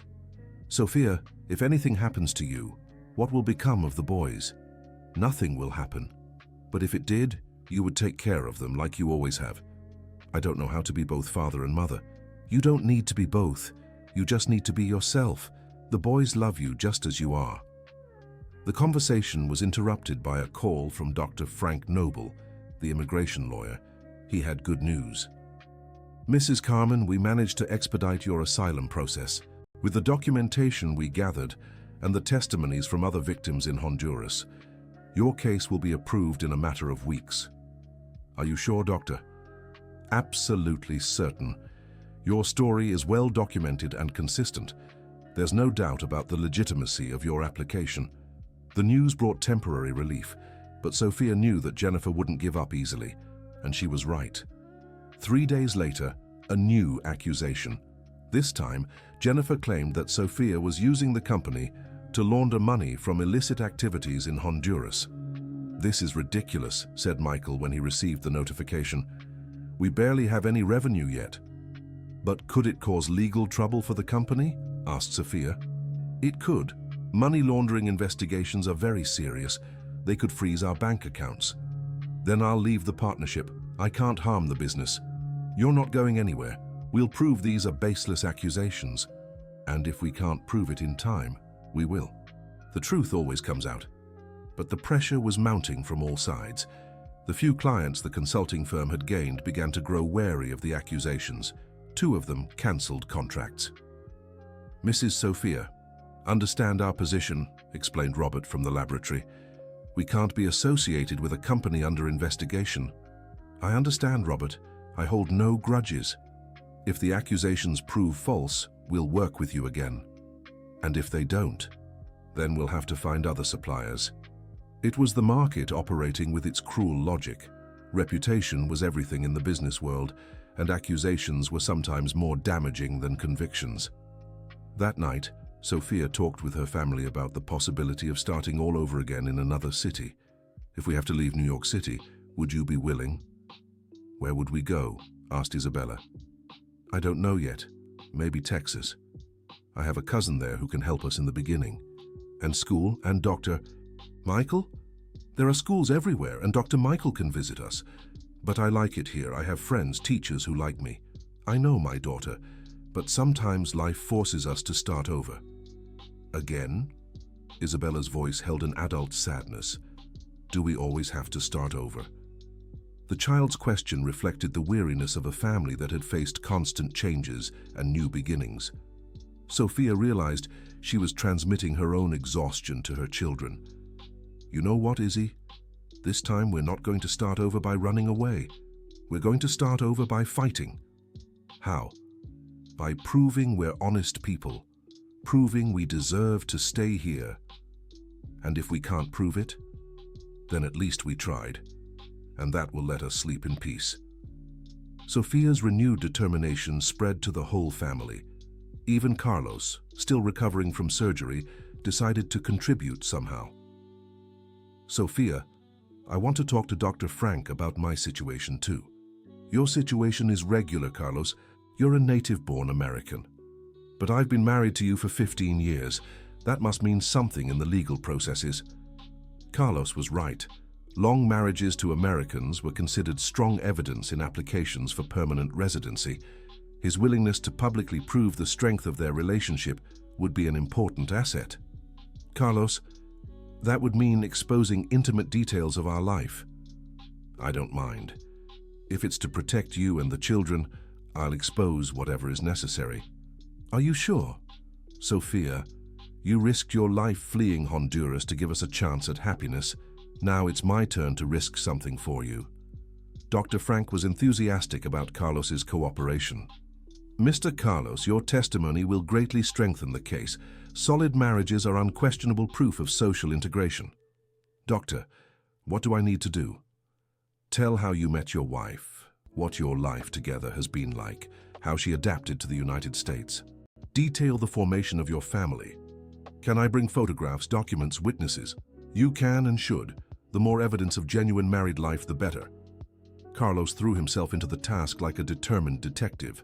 She gathered the children's birth certificates, family photos since their wedding, statements from longtime neighbors, proof of shared addresses over the years. "Sophia, you kept all this?" he asked, amazed at how organized the documents she had preserved were. "A woman without a defined homeland learns to keep proof that she exists," she replied philosophically. "I never thought of it that way. You never needed to prove you deserved to be anywhere. I spend my whole life proving that." The observation made Carlos understand dimensions of his wife's experience that he had never considered. Being an undocumented immigrant meant living under constant threat of having your right to exist questioned. "Is that why you've always been so careful with everything?" "That's why. A poor foreign woman without papers can't give anyone a reason to criticize anything. She has to be 10 times better than others to receive the same treatment." "And doesn't it get tiring?" "It does. But the alternative is to give up. And giving up isn't an option when you have children." Their conversation was interrupted by an urgent call from Principal Margaret. Something serious had happened at the school. "Carmen, you need to come here immediately. Isabella got into a fight defending you." "A fight? What do you mean?" "Some mothers spread that you're wanted by the police. The children repeated it to their classmates. Isabella didn't take it lying down. Sophia and Carlos rushed to the school, worried about what they might find. In the principal's office, Isabella was sitting in a chair, her uniform torn and a black eye. "Isabella, what happened?" Sophia knelt in front of her daughter. "Mom, Brianna said you're a criminal, that you're going to be arrested, that we'll have to live on the streets again." "And what did you do?" "I told her she was lying, that you're the most honest person in the world." "And her?" "She kept talking. So I pushed her and she hit me, so I hit her back." Principal Margaret intervened in the conversation. "Carmen, technically, Isabella initiated the physical aggression, but considering the provocation she suffered, I'll just give her a warning." "Thank you very much, Principal. But there's something you need to know. This wasn't the first time. Your children are being discriminated against because of the rumors about you." "Principal, maybe it's better if I take them out of school." "No," shouted Isabella. "I don't want to change schools again." "But if they're making you suffer..." "Mom, you always said we don't run from a fight when we're right." "I am right." Isabella's determination even surprised Principal Margaret. She was an 8-year-old child showing courage that many adults wouldn't have. "Isabella, you can't solve everything by fighting." "I know, Mom, but when someone tells lies about you, I can't stay quiet." "And what will you do the next time this happens?" "I'll tell Principal Margaret. She said she'll talk to the parents of the children who are spreading lies." Principal Margaret confirmed, "I've already scheduled a meeting with the involved parents. I won't allow bullying in my school." "Bullying?" asked Carlos. "Discrimination based on national origin and family situation is bullying, yes, and it's also a crime." The principal's firm stance reassured the family, but Sophia knew the problem went beyond the school. The children were being affected by a war they hadn't chosen. "Principal, do you think it would be better for me to remove my children from the situation temporarily?" "Carmen, running away doesn't solve anything. Your children need to see you fighting for their rights. That's the most important lesson you can teach them, even if that means suffering for them. Temporary suffering, but permanent dignity." Principal Margaret was right, but that didn't make the situation any less painful for Sophia. Watching children pay the price for adult decisions was a torture no mother should ever face. Over the weekend, an unexpected surprise. Anthony Delaney, Carmen's ex-fiancé, showed up in New York City looking for her. Derek had contacted him offering money for information that could incriminate Carmen retroactively. "I came to get my bride back," Anthony told Derek. "She ran away on our wedding day and destroyed my family's honor. Do you wish to file criminal charges against her? I want her back. The marriage is still valid under our family's laws." "Mr. Anthony, we're in the United States. Honduran laws don't apply here." "Then I want to sue her for all the trouble she caused back home. Slander, defamation, abandonment of family commitment." Derek realized Anthony wasn't just a resentful ex-fiancé. He was a man with a history of violence who saw Carmen as personal property. This completely changed the context of the investigation. "Mr. Anthony, do you have a criminal record?" "Some foolishness from when I was younger. Family disputes, nothing serious." "Family disputes involving physical assault?" "The women in my family are very stubborn. Sometimes they need to be taught with a firm hand." The casual way Anthony spoke about domestic violence alarmed even Derek, who had seen everything in his line of work. He began to question whether he was on the right side of this story. "Mr. Anthony, what do you intend to do if you find Carmen?" "Bring her back home, fulfill what was promised. And if she doesn't want to?" "She doesn't have a choice. Marriage in our family is sacred. Even against her will. Women don't understand what's best for them. That's why they need a husband to decide." Derek realized he was dealing with a dangerous man. Anthony's possessive, chauvinistic mindset posed a real threat to Carmen and her family. "Mr. Anthony, I need to think more about this case. I'll be in touch." "When?" "In a few days. I need to consult lawyers about the legal possibilities." Anthony agreed to wait, but made it clear his patience wasn't endless. He wanted quick results, or he'd take matters into his own hands. Derek found himself in a difficult position. On one hand, Mrs. Jennifer paid well and expected results.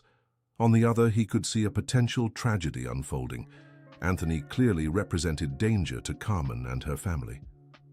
"What a mess," Derek muttered alone in his office. "How did I get myself into this?" He tried to reach Daniel, the detective who had worked on the case before him. He wanted to better understand the people involved before deciding how to proceed. "Daniel, I need to talk to you about the Martinez-Reynolds case. What specific aspect? Do you think the Honduran woman is really as honest as she seems?" "Derek, in 15 years on the job, I've never investigated anyone with more integrity." "Why do you ask?" "Because a guy from Honduras showed up looking for her. Says she's a fugitive from justice." "This guy wouldn't happen to be named Anthony, would he? You know him." "I know his story. He's an animal who beats women and thinks it's normal. If he's looking for Carmen, she's in real danger." "What kind of real danger?" "Life-threatening danger, Derek. This guy didn't come for justice. He came for revenge." Daniel's revelation completely changed Derek's perspective. He realized Mrs. Jennifer was using him to deliver an innocent woman into the hands of a dangerous abuser. "Daniel, what would you do in my position?" "I'd warn Carmen immediately, and I'd stop working for Mrs. Jennifer before becoming an accomplice to something much worse than adultery." Derek spent the whole night reflecting on the situation. By morning, he had made a decision that would change the course of the entire story. Instead of calling Jennifer with information about Anthony, he sought out Sophia to warn her of the danger. "Mrs. Carmen, this is Detective Derek. I need to speak with you urgently." "About what?" "About a Honduran man who is in New York City looking for you." Sophia felt her blood run cold. Only one person from Honduras would come looking for her in person. Anthony. Where is he?" "Staying at a hotel downtown. But Mrs. Carmen, this man is dangerous. He has a history of violence and is talking about reclaiming his property." "My God, how did he find me?" "Through information that leaked from the investigation. Mrs. Jennifer hired lawyers in Honduras who ended up alerting the wrong people." "Does he know where I live?" "Not yet, but he's looking. Ma'am, you need to take immediate security precautions." Sophia immediately called Michael, who dropped everything and rushed to the apartment. He found the family in total panic. The children didn't exactly understand what was happening, but they could see the terror on their mother's face. "Sophia, we will handle this. First, I'm going to hire private security for you and the children." "Mr. Michael, that must cost a fortune." "It doesn't matter what it costs. No one is going to harm you. And then, I can't live with security guards forever. Then we'll go to the police and report Anthony for threats and stalking. But technically, he hasn't done anything yet. Coming to the United States specifically to look for a person who fled from him 15 years ago is already a crime. It's called stalking." Carlos, even with difficulty walking, wanted to participate in the protection measures. "Doctor, can I help with anything?" "Yes, you can. You know this neighborhood and these people better than anyone. You can organize a network of neighbors to keep an eye out for any strangers who show up around here." The idea was smart. Working-class neighborhoods have always had informal systems of mutual protection. Carlos knew most of the residents personally and could mobilize them quickly. "Folks, the woman in 302 is having trouble with a violent ex-boyfriend from Honduras," he explained at an impromptu meeting in the building's courtyard. "If you see any strangers asking about her, let me know immediately." "Are she and the children in real danger?" asked Mrs. Jenkins, a ground-floor resident. "They are. The guy has a history of beating women and came from another country just to look for her." "Then you can count on us," said Mr. Frank, a retiree who spent the whole day at the gate watching the comings and goings. "Nobody messes with a working family here." The neighborhood's solidarity moved Sophia. People who barely knew her were willing to protect her simply because they saw in her a dedicated, hard-working mother. 2 days later, the protection network worked exactly as planned. Mr. Frank alerted Carlos that a strange man had appeared, asking about the Honduran woman on the 3rd floor. "What did he look like?" asked Carlos. "Tall, strong, scar on his face, aggressive manner. When I said I didn't know any Honduran woman, he got nervous and threatened to come back with other means." "Other means like what?" He didn't say, but his attitude wasn't that of someone who would give up easily. Carlos immediately activated the emergency system they had created. Within 10 minutes, Michael arrived at the building with 2 private security guards. Within 15 minutes, a state police car was positioned on the corner. "Doctor, I think it's time to get the family out of here temporarily," suggested Carlos. "Where to?" "I have a brother in Tampa who can take us in for a few days until the situation calms down." "Good idea. But they can't run forever." "It's not running. It's a strategy. Let the guy get tired of looking." Sophia didn't want to leave New York City. She was finally settled with a job, kids in school, and an organized life. But the children's safety came before any other consideration. "Kids, we're going to take a trip to the beach," she announced, trying to turn the need to escape into a positive adventure. "Really, Mom?" Daniel got excited. "Really, we're going to visit Uncle Gus in Tampa for a few days." The children were thrilled about the prospect of the trip. They didn't know it was an escape. They thought it was a family outing. While Sophia quickly organized some clothes in a borrowed suitcase, Michael coordinated security details with the professionals he had hired. "Dr. Michael, how will we communicate?" "Through Carlos. He's going to stay here and let me know about any movement." "And if something happens to him?" "It won't. The security guards will be on duty 24/7. "And our company?" "The company can wait. Family is the priority."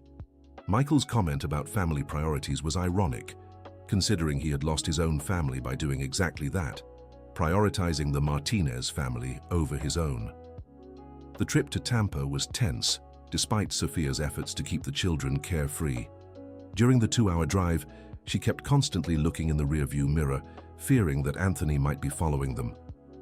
Gus Martinez, Carlos's brother, lived in a simple house 3 blocks from the beach. He was a retired welder, widowed for 5 years, who was happy to host his brother's family. "Sophia, stay as long as you need. The house is small, but the heart is big." "Gus, thank you so much. It's just until the situation is resolved." "What situation?" Carlos didn't explain it well. "It's a long story." During dinner, Sophia told Gus the whole saga of the last few months. He listened silently, shaking his head at the most dramatic moments. "Sister, you've been through a lot of suffering. But look, you're here with your children healthy, your husband recovering, your own business. Everything worked out. It's not over yet, Gus. There are people trying to destroy what we've built." "There are, but look at the other side. There are good people wanting to protect you too. That counts for a lot." Gus's optimistic perspective did wonders for Sophia's emotional state. Sometimes, when you're in the middle of the storm, it's hard to see that it will pass. In New York City, Michael and Carlos worked with the police to locate Anthony. Derek had provided information about the hotel where he was staying, facilitating the investigation. "Dr. Carlos, we found the Honduran," reported the detective in charge of the case. "He has an expired tourist visa. He can be deported immediately." "Great. When will that happen?" "It depends. If he left the hotel, it might be hard to locate him again." "What if he finds my family first?" "That's why we're recommending they stay where they are until we resolve the situation." The wait in Tampa stretched for 2 weeks. The children began to wonder about the length of the trip, and Sophia had to make up excuses to justify why they weren't returning home. "Mom, when are we going back to New York City?" asked Isabella. "Soon, my dear." "How soon is soon?" "A few days. You said that last week too." Isabella's intelligence made it hard to fool her for long. Sophia realized she would have to tell at least part of the truth. "Izzy, there's a bad person from Honduras who's looking for me. It's someone from my past that I don't want to see anymore." "Is it the bad man you ran away from?" "Yes, it is. But he won't find us here. We're protected." "Mom, are you afraid of him?" Sophia hesitated. She wanted to protect her daughter, but she also didn't want to lie. "I am a little afraid, yes, but not the kind of fear that paralyzes you. It's the kind of fear that makes me more alert and careful. Like when we cross the street looking for cars." "Exactly like that, my dear." Isabella seemed satisfied with the explanation. To her, her mother had always been able to solve any problem. It wouldn't be any different now. In New York City, the situation was taking an unexpected turn. Anthony had disappeared from the hotel without a trace, but had left a threatening message at the front desk. Tell Carmen that hiding is useless. I have all the time in the world. Dr. Michael, we haven't found the Honduran, the detective reported. He must have changed hotels or left the city. Or he could be preparing for something worse, commented Carlos, worried. That's why we're going to step up protection. We've already requested information about his background from Interpol. And what did you find out? Anthony Delaney has 3 reports of domestic violence in Honduras. One of the victims was hospitalized with multiple fractures. My God, murmured Carlos. Sofia was right to run away from him. More than right. She probably saved her own life. The information from Interpol came as definitive evidence that Carmen had been a victim, not a criminal. Dr. Frank immediately petitioned the federal judge to speed up the humanitarian refuge process. Dr. Frank, does this change our situation? Asked Michael over the phone. It changes completely. With confirmation that Carmen was a victim of domestic violence, the refuge will be approved automatically. How long will it take? A matter of days. It's an urgent case now. And the other accusations? They will all be dropped. It's been proven they were created to harm a legitimate refugee. The news reached Tampa like a breath of hope. Sofia cried with relief when Michael called to tell her about the legal developments. Mr. Michael, does this mean we can go back home? Not yet. We need to be sure Anthony has left the state. But it means you are officially protected by United States justice. And my children? Your children too. No one can question your right to be here anymore. Gus, who had been listening to the call, smiled with satisfaction. Sister, I told you everything would work out. God protects honest families. It wasn't just God, Gus. It was a lot of good people who helped us. That's true, you have special friends. While they waited for clearance to return, Sofia took the opportunity to get to know the city of Tampa better. She walked with the children on the beach, visited the historic center, and talked with local residents. For the first time in years, she could move around freely without fear of being questioned about her documentation. Mom, it's nice here, observed Daniel, building sandcastles. Yes, it is, my son. Would you like to live here? Why do you ask that? Because here you smile more. You're not worried all the time. Her son's observation made Sofia reflect. It was true that she felt more relaxed away from the constant pressure of New York City, but she also knew she couldn't run from her problems forever. Daniel, sometimes a change of scenery does you good, but our place is in New York City with our friends and our work, even if there are bad people there. Especially for that reason. If we run from bad people, they will keep harming other people. So we have to fight them? We have to show that there are more good people than bad, and that good people don't give up when things get tough. The mother-son conversation was interrupted by an urgent call from Derek. Anthony had been located trying to break into the family's apartment in New York City. Mrs. Carmen, he was caught in the act. He tried to break down the door to your apartment in the early hours. Are you sure it was him? Absolutely sure. Mr. Frank, the building's doorman, recognized him from the description we had given. He called the police right away. And now? Now he will be deported and banned from entering the United States again. You are officially free of him. The news of Anthony's arrest spread quickly.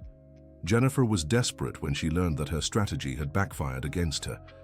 It was now clear to everyone that Carmen had truly been a victim of stalking, not a fugitive criminal. Derek, why didn't you warn me that man was dangerous? She demanded over the phone. Because you didn't want to know whether he was dangerous or not. You only wanted to harm Mrs. Carmen. I paid you to investigate, not to judge my motivations. And I discovered I was being paid to deliver an innocent woman into the hands of an abuser. I'm not an accomplice to domestic violence. You're fired. I already quit, Mom. Just yesterday. Derek hung up the phone and immediately sought out Daniel to share the latest developments.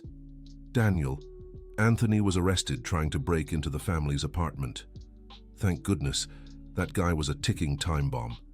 And Jennifer is furious because she found out I switched sides. You did the right thing. You can sleep peacefully now. I can. For the first time in months.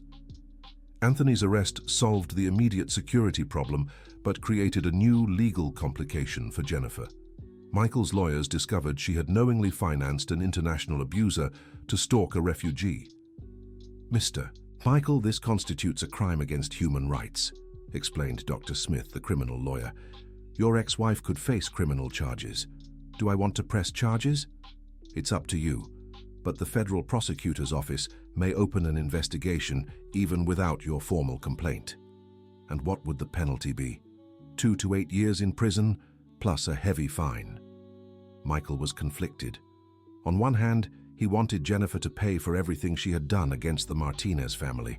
On the other, he didn't desire revenge, only peace. Dr. Smith, I'll think about it. Don't take too long. There's a deadline for filing a criminal complaint. When the family returned from Tampa, they found New York City changed. The story had leaked to the local press through Dr. Frank's contacts, and Sophia had become a symbol of refugees' fight for dignity. Venezuelan teacher overcomes persecution and builds new life in New York City, read the headline of the local newspaper. "Mom, you're in the newspaper," exclaimed Isabella, proud. "We all are, my daughter. The story belongs to the whole family. Can I take the newspaper to school?" "Yes, you can." At school, the reception was completely different. The same mothers who had previously discriminated against Sophia now greeted her with respect. The truth about her story had changed everyone's perception. "Carmen, congratulations on your victory," said one of them, embarrassed. "I admit I believed the malicious gossip about you. It's all right. Gossip is like fire. Those who spread it also get burned." "Can I ask you something?" "Of course. How did you manage to maintain so much dignity even when being unjustly attacked?" "Because I knew the truth always comes out, and because my children were watching me. I couldn't teach them hatred." Sophia's answer reflected the practical wisdom of someone who had faced real adversity and always chosen the higher path. Dr. Richard and the other partners of the company that had bought Michael's share approached Sophia with an unexpected proposal. "Mrs. Carmen, we would like to hire you as a permanent consultant for the company." "For what?" "Social inclusion program development. After this whole story, we realized our company urgently needs more human values. And Mr. Michael? We would like him to return as well, as a partner director. He sold his share. How can he return as a partner? We're offering to buy back the share at a higher price than the sale, with profit sharing for the next 10 years.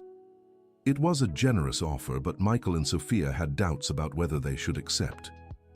"Mr. Michael, can we really trust them after everything that happened?" "I think we can. They've realized that human values are also good business. And our consulting firm. It can continue as a specialized division of the larger company. You would be the general director of social inclusion." The idea made commercial sense. Inclusive pathways would have a larger structure to grow, and the traditional company would gain credibility and social purpose. "There's one condition," said Sophia during the negotiation meeting. "What is it?" asked Dr. Richard. "I want to hire Carlos as accessibility coordinator, and I want all the company's domestic workers to be formally registered with employment contracts and health insurance." "We agree to everything. And I want 10% of the annual profits to go towards scholarships for children of low-income employees." "That could be very expensive. Or it could be the best investment you ever make. Employees who see their children studying work with greater dedication." Dr. Richard consulted the other partners and accepted all the conditions. Sophia's story had moved the entire business group. "Mrs. Carmen, when can you start?" "Next week. But first I need to resolve a personal matter." "What matter?" "I need to decide what to do with the person who caused all these problems." Sophia was referring to Jennifer. She knew about the possibility of criminal charges and wanted to speak personally before irreversible decisions were made. On Saturday morning, Sophia showed up at the Beverly Hills mansion where Jennifer still lived alone since the separation. The temporary housekeeper led her to the garden where her former employer was having breakfast. "What do you want here?" asked Jennifer, hostile. "To talk." "We have nothing to talk about." "Yes, we do. About the future." Jennifer laughed ironically. "Your future is guaranteed. You got what you wanted. You destroyed my marriage and my life." "Mrs. Jennifer, I never wanted to destroy anything. I just wanted to work in peace and raise my children. Working in my place, with my husband, using my company. Working with competence and honesty. Two things you never valued. How dare you talk to me about values? You're an intruder, an opportunist. Sophia took a deep breath before responding. Mrs. Jennifer, you're an intelligent woman. You know everything that happened was a consequence of your own choices. My choices. You chose to watch my family go hungry and not care. You chose to humiliate someone who worked faithfully for you for 10 years. You chose to hire criminals to harass me. Every choice had a consequence. And what's your point? My point is that we still have time to choose differently.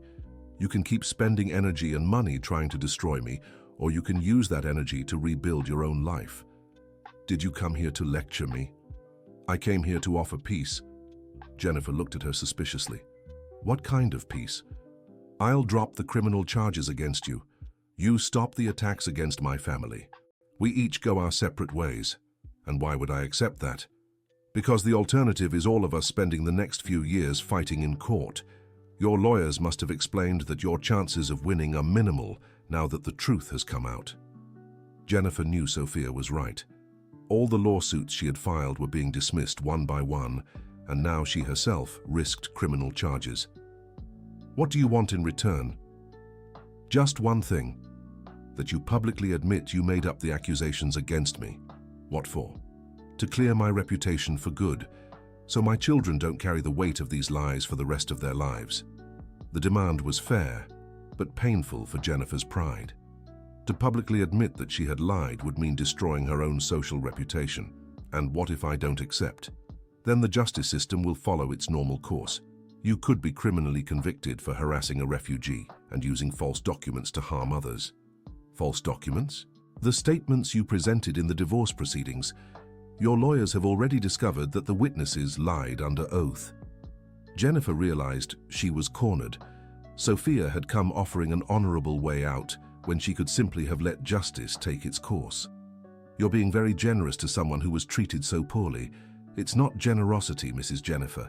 It's exhaustion. I'm tired of fighting.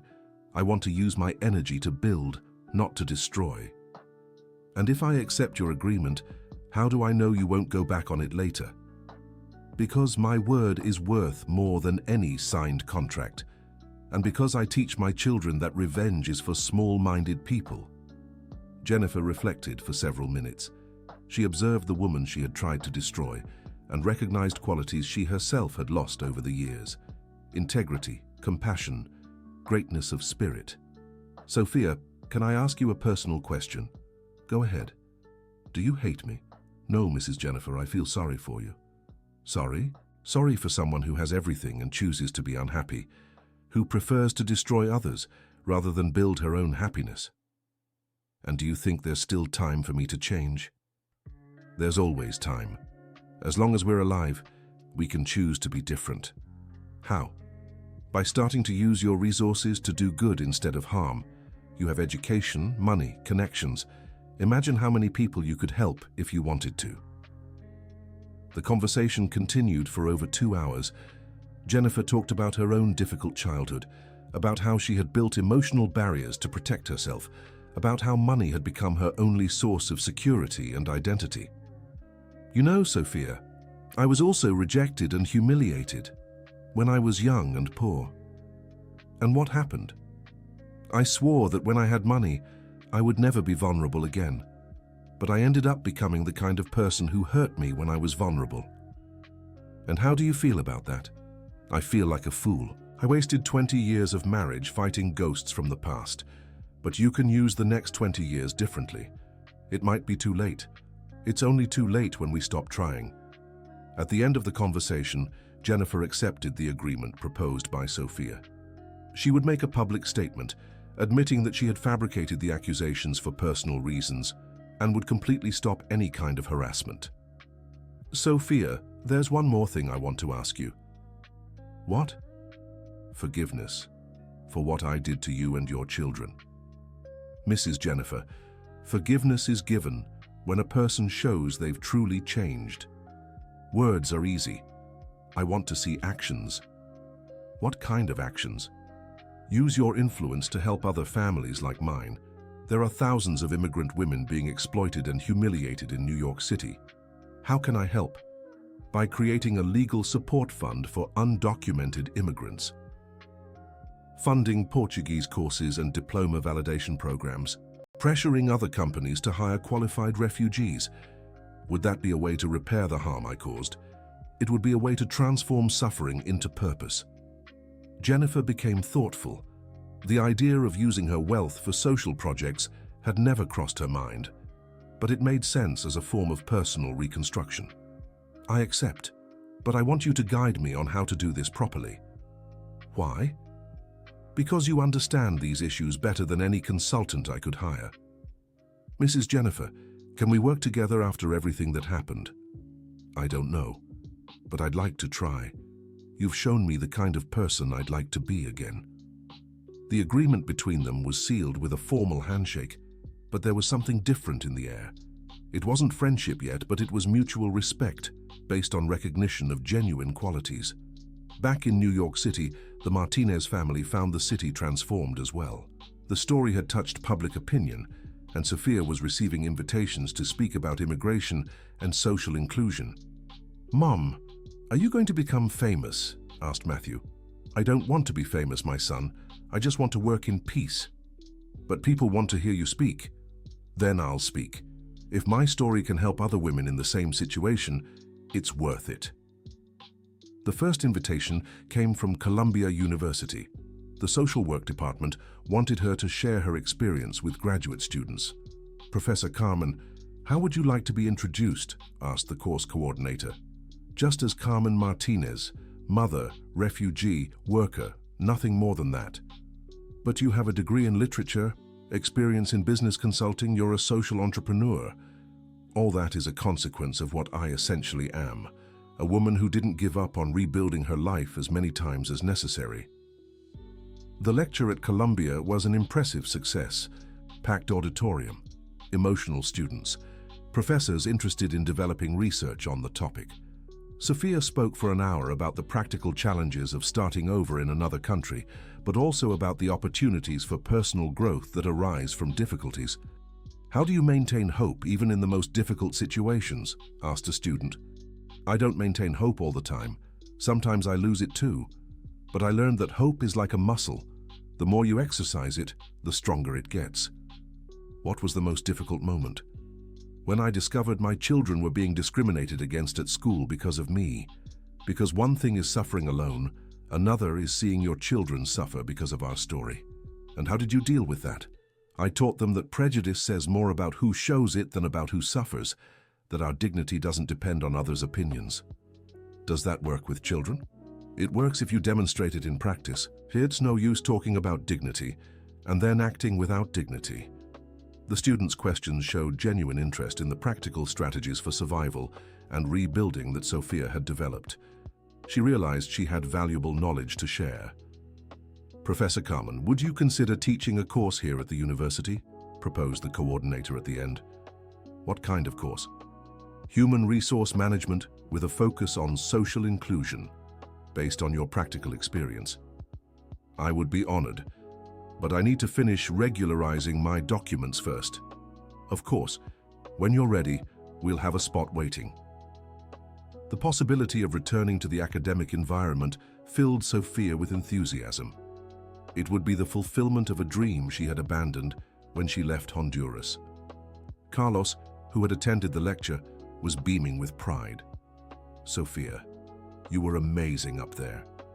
"Thank you, my love. But I'm still nervous speaking to so many people." "It didn't seem like it.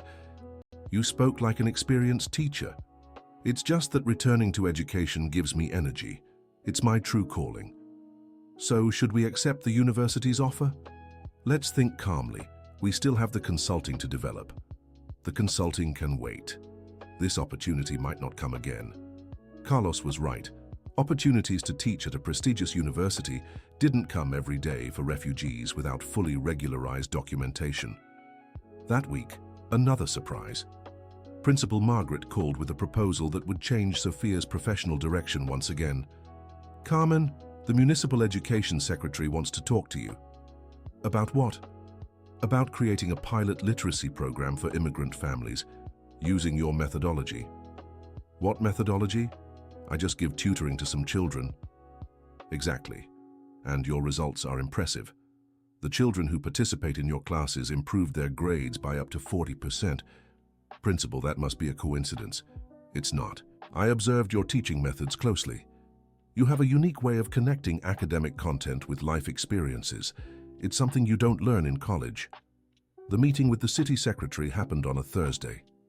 William Fields was a career educator who had taken office with the commitment to modernize public education. Principal Carmen, New York City has over 200,000 immigrant families. Most face difficulties with educational integration. That's a lot, Secretary. Yes, and our traditional methods don't work with this population. We need someone who understands the specific challenges. What do you have in mind? An experimental program in 10 schools in the outskirts, basic English and math classes for immigrant parents, combined with tutoring for their children. Would I work alone? Initially, yes. If it works, we expand and hire more teachers. And my private consulting? You can keep it parallel. This would be a part-time project. Sophia was excited, but also worried about the responsibility. Secretary, may I suggest some modifications to the program? Of course. Include classes on labor rights and financial education. Many immigrant families are exploited because they don't know U.S. laws. Excellent idea. And include workshops on self-esteem and women's empowerment. Many refugee women arrive here with trauma from domestic violence. Like you. Like me. And I know what kind of support makes a difference in recovery. The program was unanimously approved by the City Council. Sophia would be hired as pedagogical coordinator with a salary equivalent to a university professor's. Sophia, in 6 months you went from unemployed housekeeper to municipal program coordinator, observed Michael during the celebration lunch. I didn't go from anywhere. I've always been an educator. I just went back to doing what I know how to do best. But you recognize it was quite a change. I recognize I had opportunities that were denied to me before. And I don't intend to waste any of them. Sophia's humility contrasted with her growing competence. The more responsibilities she took on, the more natural she seemed in leadership positions. Carlos also flourished in his new role. As accessibility coordinator at the company, he developed practical solutions for integrating employees with disabilities. His personal experience made him especially sensitive to real needs. Honey, how was your first day coordinating a team? Asked Sophia. Strange. It took me a while to get used to people listening to me with respect. And how does it feel to be called Dr. Carlos? Proud. But mostly useful. I'm doing something that really matters. Matters how? Today I helped a young man in a wheelchair adapt his workstation. When he managed to use the equipment for the first time, he smiled like a child getting a toy. Is that worth all the years of suffering we went through? It is, because now I understand what all that was for. To make us people capable of helping others who are going through the same thing. The children also adapted well to the changes. Isabella became one of the best students in school and started participating in writing competitions. Daniel discovered a talent for math and dreamed of becoming an engineer. Matthew and Anthony, the twins, went back to being normal children, playful and curious. Mommy, now that we're rich, are we going to live in a mansion? Asked Anthony during dinner. We're not rich, my son. We only have enough to live with dignity. What's the difference? Rich is someone who has much more than they need. We have exactly what we need to be happy. And Dr. Michael, is he rich? He has money, but he's learning that isn't the same as being truly rich. How so? Truly rich is someone who has family they love, work that brings satisfaction, true friends. These things can't be bought with money. The education Sophia gave her children continued to be based on solid values, even with the improvement in their material conditions. 3 months later, an unexpected call would once again change the course of the story. It was Jennifer, but her voice sounded different, less aggressive, more thoughtful. Sophia, can I talk to you? Of course, Mrs. Jennifer. It's about the project we discussed, the Fund for Immigrants. You've decided to create it? I have. But I want to do it right. I need your guidance. I can help, yes. There's one more thing. I want to apologize publicly. not just because of the agreement, but because I recognize I was wrong. Mrs. Jennifer, are you sure about this? I am. I've spent these months reflecting on everything that happened, and I realize I lost my husband, not because of you, but because I became a person I couldn't even respect myself. Jennifer's honesty surprised Sophia. She had expected a forced reconciliation, not a genuine acknowledgement of wrongdoing. And what do you intend to do about it? First, clear your reputation completely. Second, learn from you how to rebuild a life based on real values. Mrs. Jennifer, rebuilding doesn't happen overnight. I know, but I need to start somewhere. And I think starting by helping people in your situation would be a good first step. Why specifically people in my situation? Because you faced what I could never face and found strengths I never knew existed within me. Jennifer's public statement happened at a press conference she organized herself. In front of journalists and representatives of the immigrant community, she admitted to fabricating accusations against Carmen Martinez for personal reasons. I want to publicly apologize to the Martinez family for all the suffering I caused, she said, visibly emotional. Carmen is a woman of integrity who deserves respect and admiration, not persecution.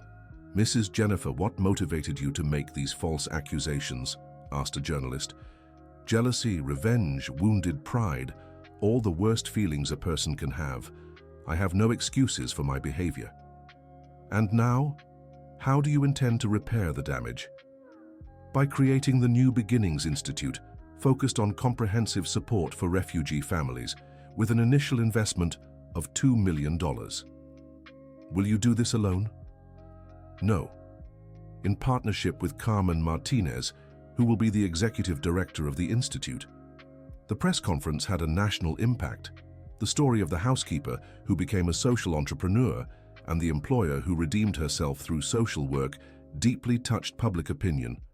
Sophia watched the live broadcast at home, surrounded by family and Michael. When Jennifer mentioned her as a partner of the new institute, everyone applauded. Mom, are you going to accept working with her? Asked Isabella. I will, because everyone deserves a second chance when they show true remorse.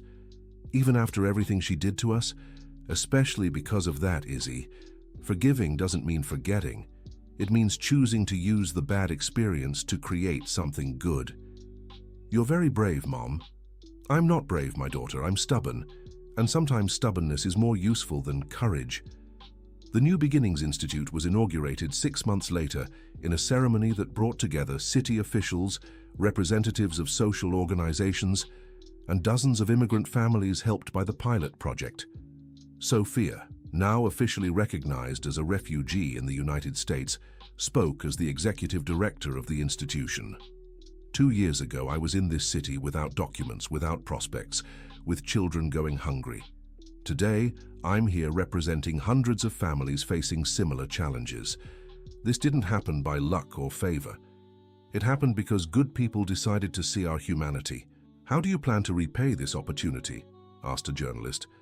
By ensuring that no immigrant family has to face alone what my family faced, by building bridges between communities, showing that diversity is wealth, not a threat. What message do you have for other women in similar situations? That they never give up their dignity, that they accept help when offered with respect, and that they always remember we are stronger than we imagine. Jennifer, sitting in the front row of the auditorium, was sincerely applauding. Over the past few months, she had transformed through social work. Learning real stories of suffering and overcoming had awakened in her an empathy that had been dormant for decades. Carmen, may I say a few words too? She asked when Sophia finished her speech. Of course, Jennifer. Jennifer went up to the stage with visible nervousness. This was her first public appearance since the press conference, where she had admitted her mistakes. My name is Jennifer Reynolds. Many of you know me as the woman who unfairly pursued Sophia Martinez. I came here to say that by working alongside her, I learned more about humanity in 6 months than I learned in the previous 40 years of my life. The auditorium fell completely silent. Carmen taught me that our worst experience can become our greatest tool to help others. That forgiveness is more powerful than revenge. that it's never too late to start over as a better person. What changed in you? Someone from the audience asked. I stopped seeing the world as competition and started seeing it as collaboration. I stopped worrying about what I could lose and started thinking about what I could offer. Was that easy? It was the most difficult process of my life, acknowledging mistakes, changing thought habits, learning to see beyond my own navel. But it was liberating. The Institute grew quickly. In 1 year, it served more than 500 immigrant families in New York City. It offered English classes, diploma validation, legal guidance, psychological support, and job placement. Sophia developed an innovative methodology that combined formal education with community therapy.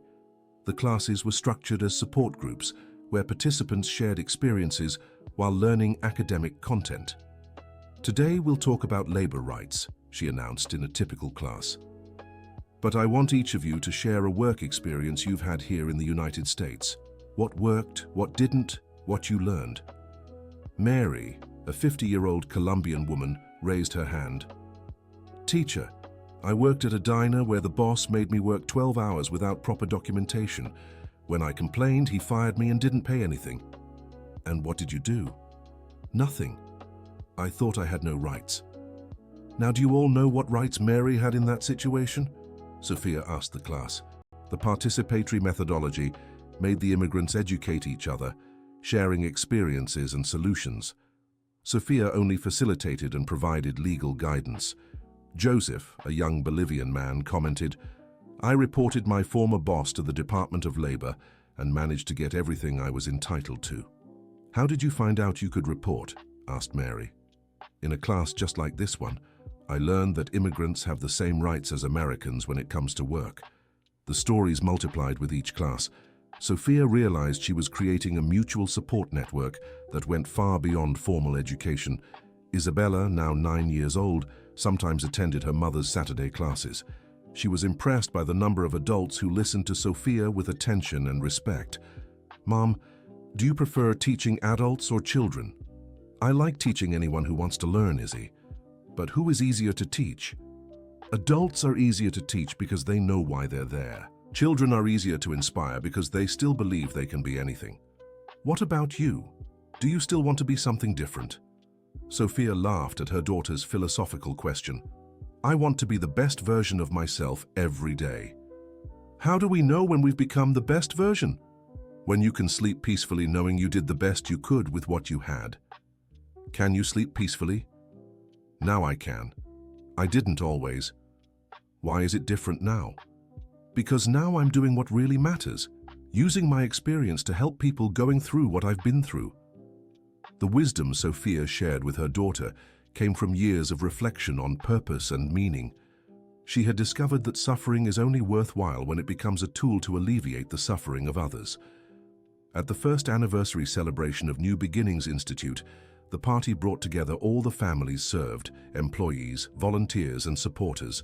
It was a celebration not just of the project, but of hundreds of stories of rebuilding and hope. Michael gave an emotional speech about how this entire journey had changed his own perspective on life. 1 year ago, I was a successful businessman, but completely empty inside. I had everything money can buy, but nothing that really matters. What changed? Someone from the audience asked. I met people who showed me the difference between having success and being successful, between making money and finding purpose. Do you regret losing your previous company? I regret taking so long to lose it. It was the best thing that ever happened in my professional life. Why? Because it forced me to discover what I'm truly capable of when I work for something I truly believe in. Sophia was in the audience listening to Michael's speech with a proud smile. He had become a completely different man, more human, more aware, more useful to society. Mr. Michael, she said when he came off the stage, I want to thank you for believing in me when I didn't even believe in myself. Sophia, I'm the one who should be thanking you. You saved my soul. What do you mean, saved? You took me out of a life that had no real meaning. You showed me there's much greater satisfaction than financial profit. What satisfaction? Knowing your work improves other people's lives, that your existence makes a positive difference in the world. And is that worth all the problems we've faced? Worth every second of suffering? Because now I know what my purpose in this life is. Their conversation was observed by Carlos, who approached to greet his work partner, who had become a true friend. Dr. Michael, thank you for everything you've done for our family. Carlos, thank you for accepting me as a friend, even after all the problems I caused. What problems? You gave us opportunities we never would have had on our own. But I also exposed you to unnecessary persecution and difficulties. Doctor, difficulties have always been part of our life. The difference is that this time we had someone fighting alongside us. How can you be so generous after so much suffering? Carlos and Sophia exchanged looks and smiled. Because we learned that holding on to resentment hurts the one holding it more than the one who caused it, explained Carlos. And because shared suffering becomes smaller, but shared joy becomes greater, Sophia added. The life philosophy the couple had developed through adversity impressed everyone who knew them. They had transformed pain into wisdom, resentment into compassion. Principal Margaret, who had followed their entire journey from the beginning, approached the group. Carmen, you've become a national inspiration. You have invitations to speak at universities across the country. Principal, I think I'm already doing my part here in New York City. But imagine how many more people you could reach by spreading your message. My message doesn't need to spread through me. It needs to spread through the people I'm helping here. Every family that rebuilds itself will inspire other families. That's the real multiplier effect. Don't you have ambition to grow more? I have ambition to grow better. Quality, not quantity. Sophia's answer reflected her maturity as a social leader. She had learned that real impact comes from consistent and deep work, not from media exposure. 6 months later, one last surprise. Jennifer had run for city council with a platform focused on immigrant rights and social inclusion. She approached Sophia to ask for support in her campaign. Carmen, I know it's a lot to ask after everything, but I would like your public endorsement. Jennifer, politics is a very serious matter. Why do you want to run? Because I discovered I have the ability to influence public policies, and I want to use that influence to institutionalize the programs we developed. Are you sure your motivations are genuine? I am, and I can prove it. How? If elected, my first bill will be to create a municipal basic income for immigrant families in vulnerable situations. That's very ambitious. Ambitious but necessary, and feasible if we have popular support. Sophia talked with the family about whether or not to support Jennifer's candidacy. Opinions were divided. Mom, do you trust her now? Asked Isabella. I trust that she has changed, but politics can corrupt good people and improve bad people. It's unpredictable. So what will you do? I will support her ideas, not necessarily her candidacy. What's the difference? Good ideas deserve support regardless of who proposes them. Politicians need to prove themselves through actions, not promises. Sophia's position was wise and consistent. She campaigned for the social inclusion proposals, but made clear that her support was conditional on the actual fulfillment of the commitments made. Jennifer was elected with good votes, especially strong among immigrant communities. Her first act as councilwoman was to present the basic income bill she had promised. Councilwoman Jennifer, does this project have budgetary feasibility? Questioned a colleague during the session. It does. And I will show not only the feasibility but the urgent need. New York City has a social responsibility with the people who chose our city to rebuild their lives. Where would the funding come from? From taxation of large fortunes and revision of corporate tax exemptions. Those who have more contribute more. Basic principle of social justice. The project generated controversy, but also popular mobilization. Sophia organized public hearings where immigrant families told their stories personally to the council members. Council members, said Elena, a Peruvian woman who attended the Institute's classes, I came to the United States with my 2-year-old son fleeing domestic violence.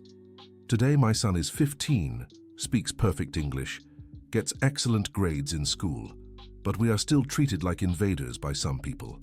And how can we change that? Asked a council member. By recognizing that we are part of this city, that we contribute with taxes, work, culture.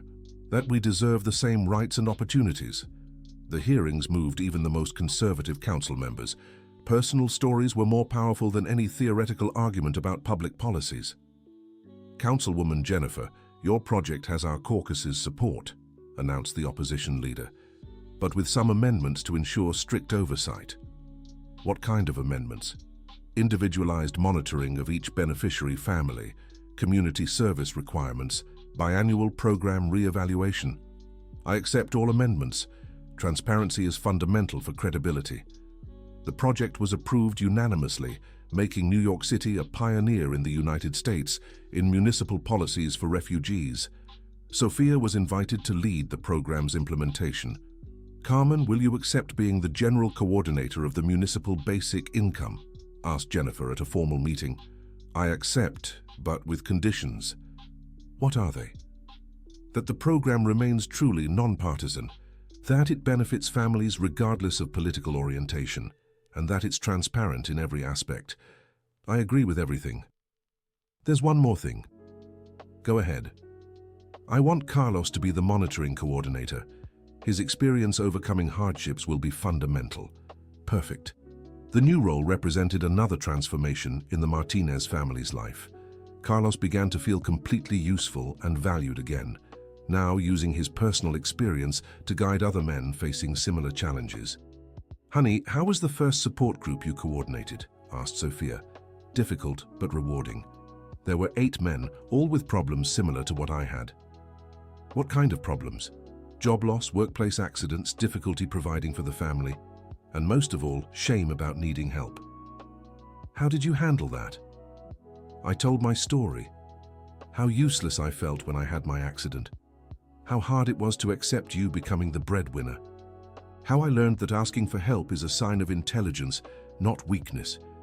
Did they respond well? Some cried. Others told stories even worse than mine. But everyone left the meeting feeling lighter. Why lighter? Because they discovered they're not alone, that there's a way out of their situation. Carlos's work with men's groups was pioneering. Traditionally, social programs focused on women and children, but he demonstrated that men in vulnerable situations also needed specific support. Dr. Carlos, do you plan to expand this program? Asked a journalist during an interview about the Institute's first year. I do, but carefully. Each group has its own dynamic. You can't treat everyone the same. What's the main difference between the groups? Older men are ashamed to show vulnerability.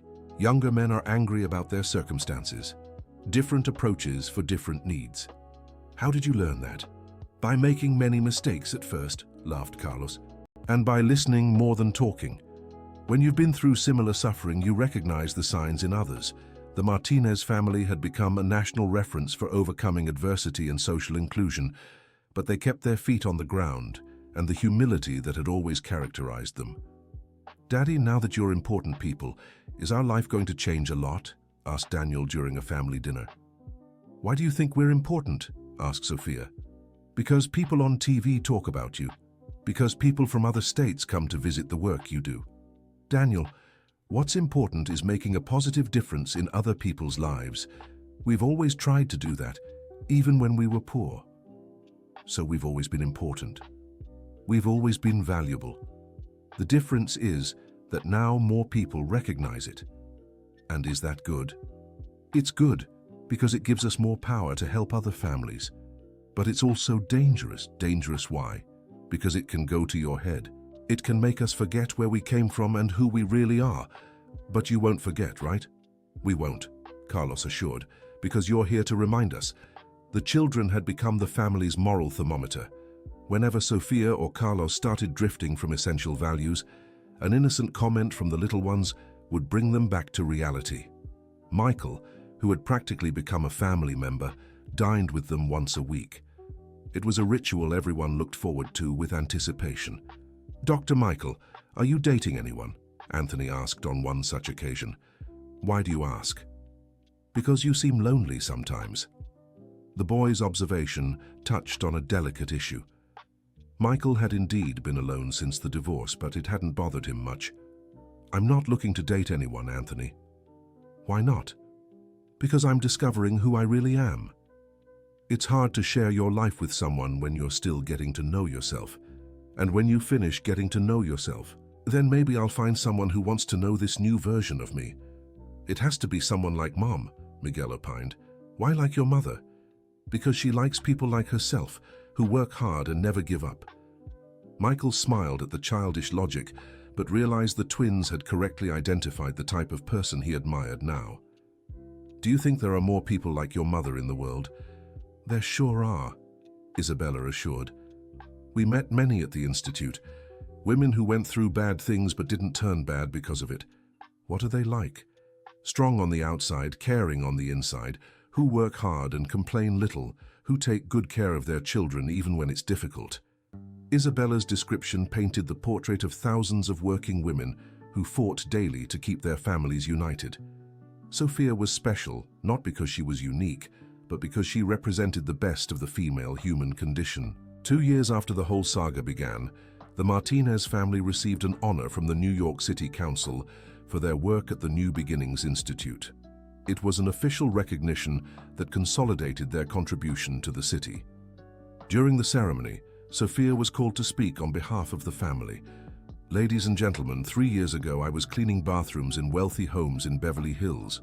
Today, I'm here being honored by the same city that almost deported me. This didn't happen by miracle. It happened because I never stopped believing I deserved a chance. What advice do you have for others in similar situations? Asked the council president. 3 simple pieces of advice. Never lie about who you are.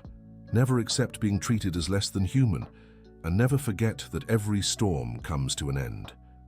And for people who are in a position to help, that they look beyond appearances, that they recognize dignity wherever it may be, and that they remember today it's us going through hardship.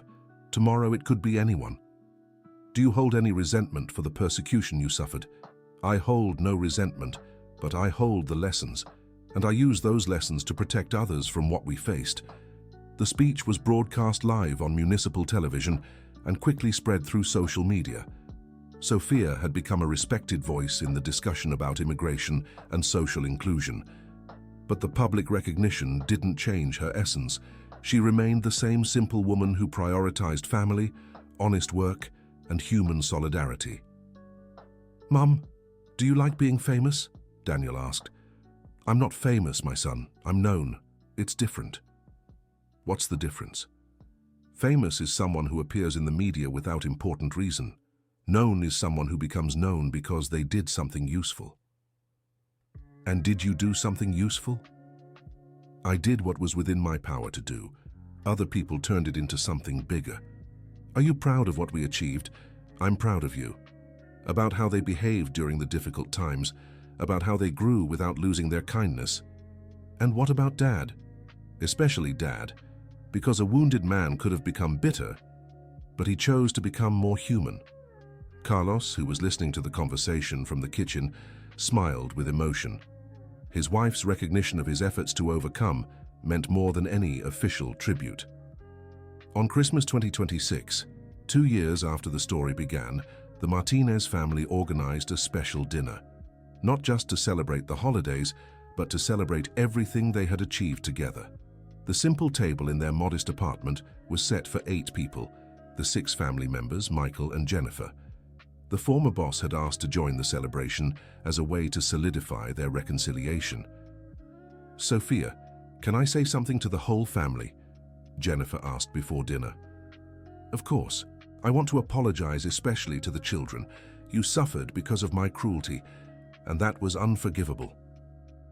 "Aunt Jennifer," said Isabella, using the affectionate term she had adopted, "you've apologized many times. Now it's time to show you've really changed." "How can I show that?"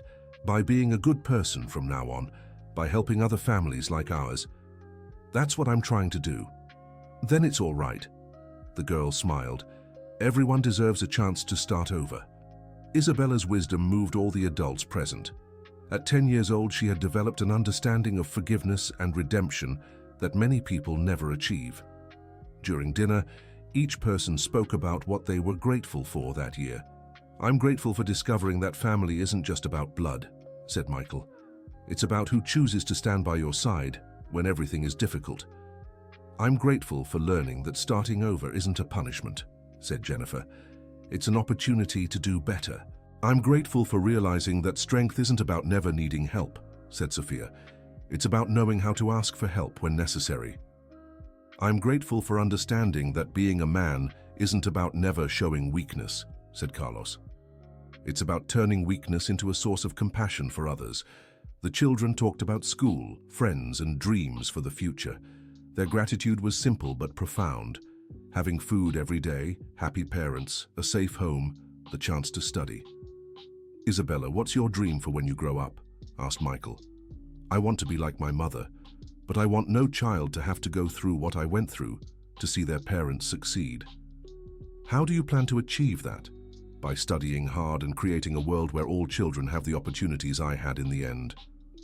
What opportunities did you have in the end?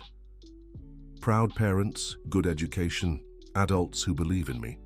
That should be normal for every child, not a privilege for a few. Isabella's social perspective impressed everyone who spoke with her.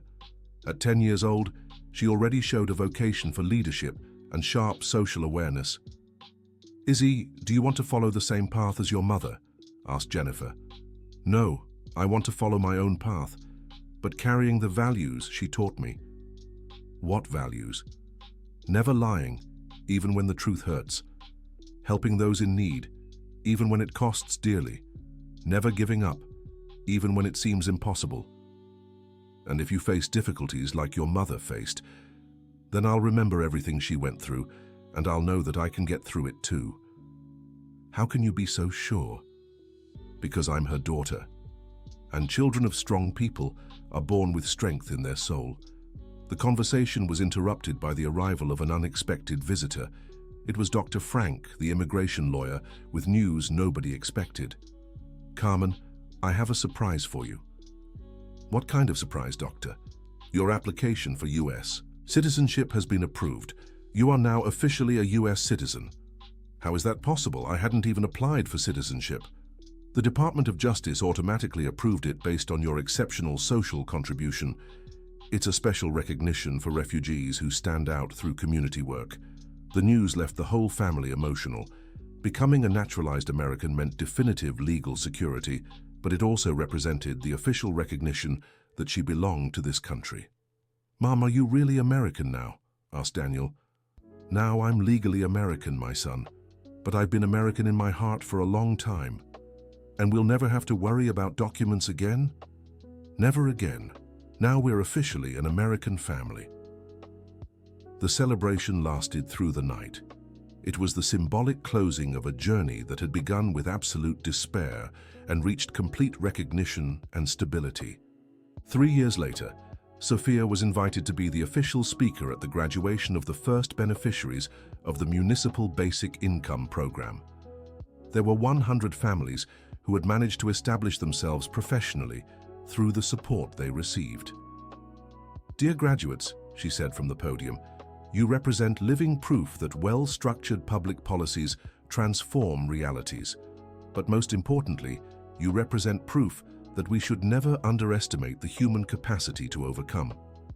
Professor Sophia, what message do you have for families who are just beginning this process?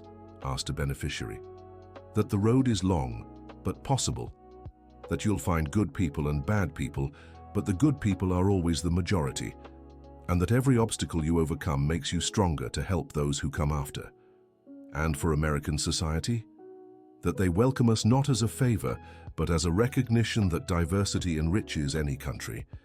That they see in us not a threat, but an opportunity to become more human. Do you have any regrets about your journey? Sophia thought carefully before answering. I regret having waited so long to ask for help, having suffered alone when I could have sought support earlier. Why did you wait? Pride. I thought asking for help was admitting failure. Today I know that asking for help shows wisdom. What difference did that make in your life? All the difference. When I started accepting help offered with respect, my life changed completely. And when I started offering help to others, I found my true purpose. 5 years after the story began, The Martinez family had become a national symbol of successful integration. Sofia ran programs in 3 American cities. Carlos coordinated support groups at the state level, and the children grew up as socially conscious and engaged young people. Isabella, now 14, had created her own project at school, Portuguese classes for newly arrived immigrant children. "Mom, can I ask you something?" "Of course, Izzy. I want to spend some time in Honduras getting to know our family there." "Why, my daughter?"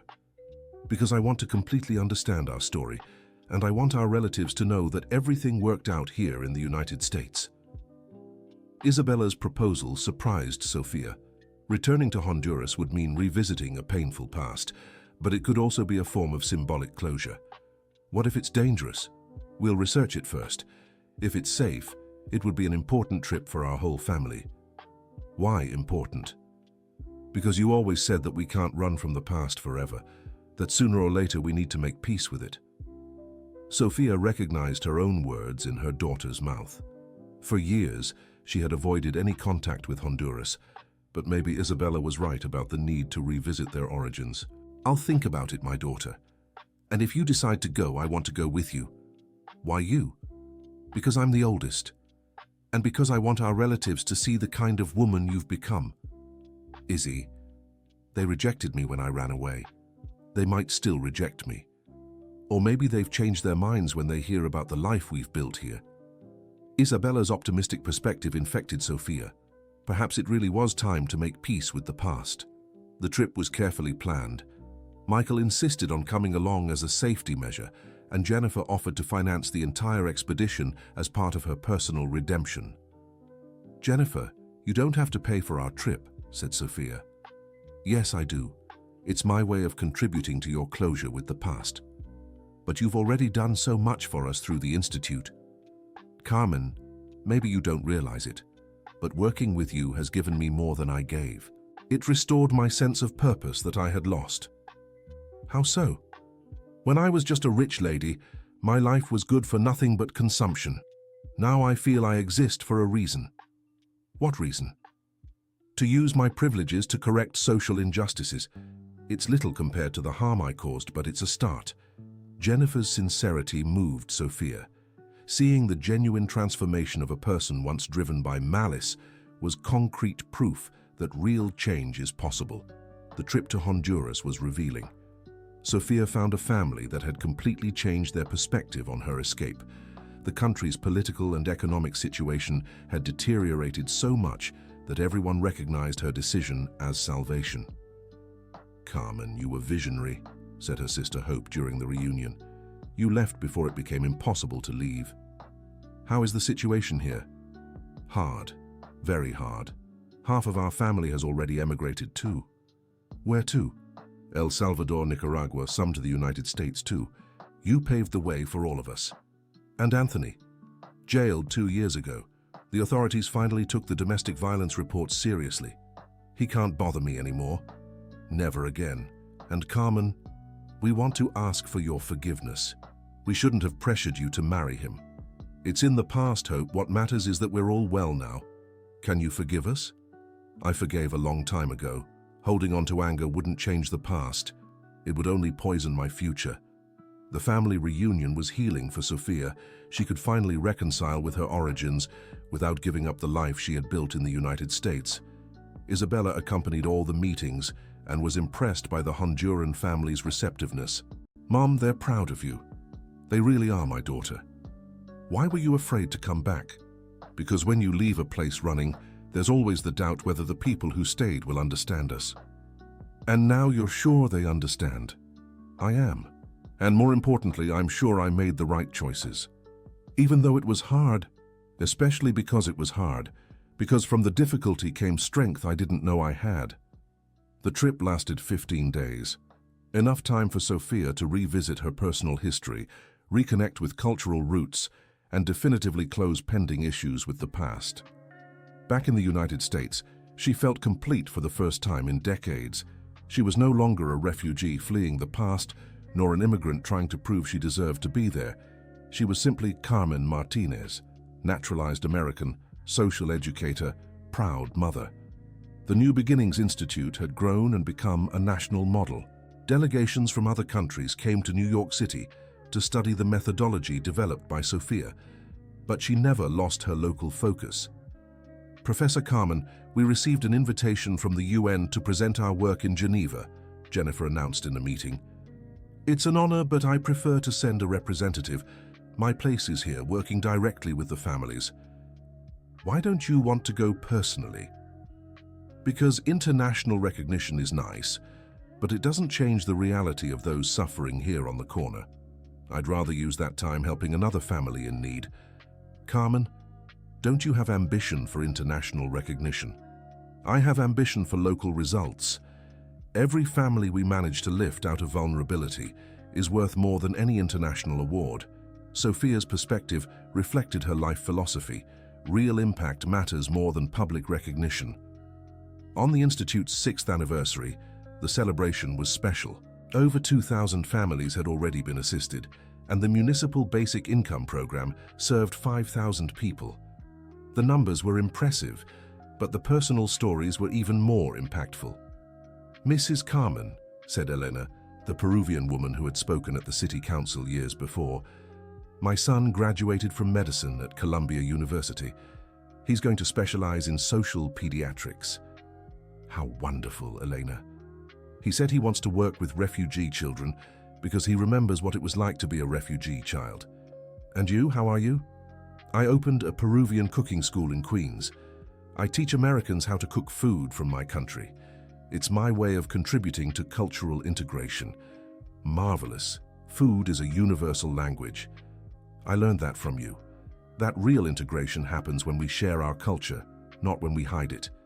Stories like Elena's multiplied. The Institute had become an incubator for realized dreams and discovered potentials.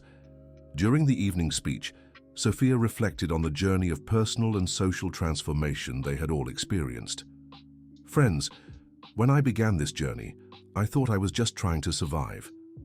Today I realize I was being prepared for something greater, to serve as a bridge between communities. What changed in your perspective? Someone from the audience asked. I discovered that our individual experience only makes sense when it becomes a tool for collective experience. That isolated suffering is just pain, but shared and overcome suffering becomes wisdom. What legacy do you want to leave for your children? That they know they came from a family that never gave up, that they faced difficulties with dignity, and that they used every achievement to lift others up too. And for American society? That they received us as needy foreigners, but discovered in us partners in building a more just and humane country. The speech was interrupted several times by emotional applause. Sophia had become not only a respected social leader, but an authoritative voice on integration, overcoming, and social transformation. At the end of the evening, when everyone had left, the Martinez family gathered in their living room for an intimate moment of reflection. Everyone, can you believe everything that's happened to us? Asked Carlos. Sometimes it feels like a dream, admitted Sophia. But when I look at you, I know it's real. Mom, do you regret anything? Asked Daniel. I regret having suffered so much in silence at the beginning, not having trusted in people's kindness sooner. And what are you most proud of? Of you. Of having raised children who went through so many difficulties and still remained good people. And what about Dad? Asked Matthew. About Dad too, because he proved that real love grows in difficulties. It doesn't diminish. Carlos stood up and hugged his wife. Sophia, thank you for choosing me to share this life. I'm the one who's thankful for staying with me through all the difficult times. Wherever you went, I went with you. Even knowing it would be difficult? Especially knowing it would be difficult. Because people like you deserve company in battles. The children joined the group hug. It was a moment of pure gratitude for the journey overcome and the prospects opening up for the future.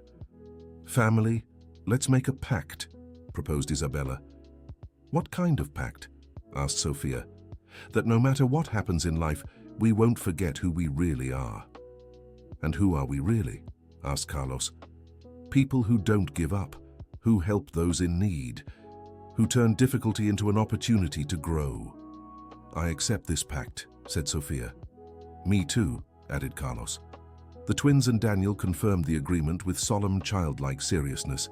It was a family commitment to maintain values and principles regardless of external circumstances. The next morning, Sophia woke up with a feeling of completeness she hadn't felt in decades. She looked out the window of the apartment that was now theirs, purchased with facilitated financing through the social programs she herself had helped create, and saw the typical movement of New York City waking up for another workday. Her story had begun with despair in that same apartment, when Michael had found the family in a situation of extreme vulnerability. Now, years later, she was transformed not only materially, but as a human being aware of her own worth and purpose. The phone rang. It was Jennifer, now recognized as an active councilwoman in social policies. "Carmen, I have a new proposal for you." "What proposal?" "The governor wants to create a statewide program based on our municipal model. Would you be willing to coordinate it?" "That's a lot of responsibility, Jennifer. It's the opportunity to impact thousands of families across the state. I'll think about it. But first I want to consolidate the work we're already doing here." "Of course, there's no rush. Jennifer, can I ask you something?" "Whatever you want." "Are you happy now?" "I am. For the first time in decades, I'm genuinely happy." "What changed?" "I stopped trying to be important and started trying to be useful. The difference is enormous." "How so?" "Important is how others see you. Useful is how you actually contribute. The second option gives much more satisfaction." Jennifer's evolution had been as impressive as that of the Martinez family itself. She had proven that people can truly change when they sincerely recognize the need for transformation. During the Sunday lunch that had become a tradition, Michael made an announcement that surprised everyone. "Everyone, I want to share a decision I've made." "What decision?" asked Sophia. "I'm getting married again." "Really? To whom?" Isabella almost knocked over her juice glass. "To Dr. Bethany, the psychologist who works at the Institute. Dr. Bethany Richards had joined the Institute's team 6 months earlier. She was a 40-year-old professional, divorced, who had specialized in psychological support for refugees." "Dr. Michael, how did you two get to know each other properly?" asked Daniel. "Working together, she taught me that it's possible to restart a love life based on shared values and goals, not just attraction." "Is she nice?" asked Matthew. "Yes, and most importantly, she understands that you are an important part of my life. She wants to get to know the whole family better." "Does she know our story?" asked Anthony. "She knows everything, and she greatly admires how you overcame your difficulties." "When will we get to know her better?" asked Sophia. "How about next Sunday? I thought we could have lunch right here, informal." "Perfect. The kids will love having a step-aunt." The prospect of Michael forming a new family based on solid values delighted everyone. He deserved to find romantic happiness after so much personal growth. At the introduction lunch, Dr. Bethany immediately won over the children with her naturalness and genuine interest in each one's activities. "Isabella, your mother told me that you give lessons to other children. How did that idea come about?" "I saw my mother teaching and thought, if she can teach adults, I can teach children." "And does it work?" "It works, because a child teaches a child differently than an adult teaches a child." "How so?" "A child uses words that a child understands. They don't explain difficult things in a difficult way. Do you want to be a teacher like your mother? I want to be an educator, but in my own way. I want to work with children who have been through trauma like I have." "What kind of trauma did you experience?" "Hunger, fear, moving homes, people speaking badly about mommy, things that leave a mark on a child's mind." "And how did you deal with those marks?" "By turning them into fuel to help other children. My mother taught me that bad experiences only become something good when we use them to prevent others from going through the same." Dr. Bethany was impressed by Isabella's emotional maturity. At 14 years old, the girl already showed a natural therapeutic vocation. "Isabella, would you consider studying psychology when you grow up?" "I would consider it, but combined with education. I want to be a psycho-educator specialized in refugee children. That's a very specific field." It's the field that needs more specialized people, because there are many children arriving in the United States without understanding what is happening to them. And you want to help these children? I want to teach them what my mother taught me, that changing countries isn't about losing your identity, it's about gaining possibilities. Isabella's life project moved all the adults present. She was building her professional future based on the mission of continuing the work started by her family. Izzy, don't you want to have an easier life than ours? Asked Carlos. Daddy, our life wasn't difficult, it was full of challenges. That's different. How is it different? A difficult life is when there's no way out.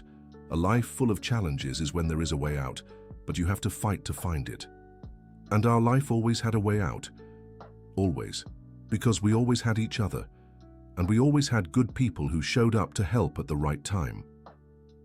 Isabella's perspective on the family journey was impressively positive. She had chosen to focus on what they had gained, not what they had lost. 8 years after the beginning of the whole saga, the Martinez family was invited to tell their story in a documentary about successful immigration in the United States. The film would be produced by an international network and broadcast in 20 countries. Sophia, are you up for participating? Asked the American director of the project. It depends on the focus that will be given. We want to show real stories of overcoming, without romanticizing difficulties, but highlighting the human capacity for rebuilding. And what would our role be? To tell how it was before, how the process of change was, how it is now, to be authentic about difficulties and victories. Can I ask to read the script before accepting? Of course, in fact, we would like you to collaborate in building the script. No one knows this story better than you yourselves. Participation in the documentary was carefully planned. Sophia wanted to ensure that the film didn't romanticize poverty or trivialize the difficulties faced by refugee families. Director, it's important to show that our story had a happy ending, but also to show that not all do. How so? We were lucky to find people willing to help at the right time. Many families don't have that luck and continue to suffer. Do you want us to include stories of families who couldn't get back on their feet? I want you to show the complete reality. For every story like ours, there are dozens of stories that are still being written with difficulty. And what message do you want to convey? That our story is possible for any family, but only if the whole society collaborates. It's not enough to have 1 or 2 supportive people. You need a social system that works. The documentary was released a year later, with impressive international impact.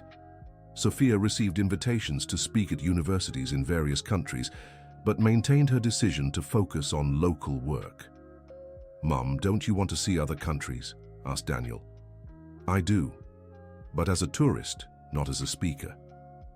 When you grow up, we'll travel as a family to see the world. Really? Really. Now we have the financial means and documentation to travel whenever we want. Where do you want to go first? To Paris. I've always dreamed of visiting the art museums there. What about Disney? Asked Matthew.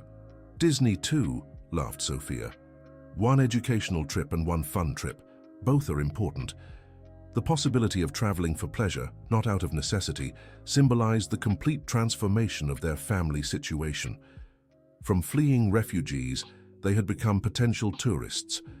On the Institute's 10th anniversary, the celebration was grand.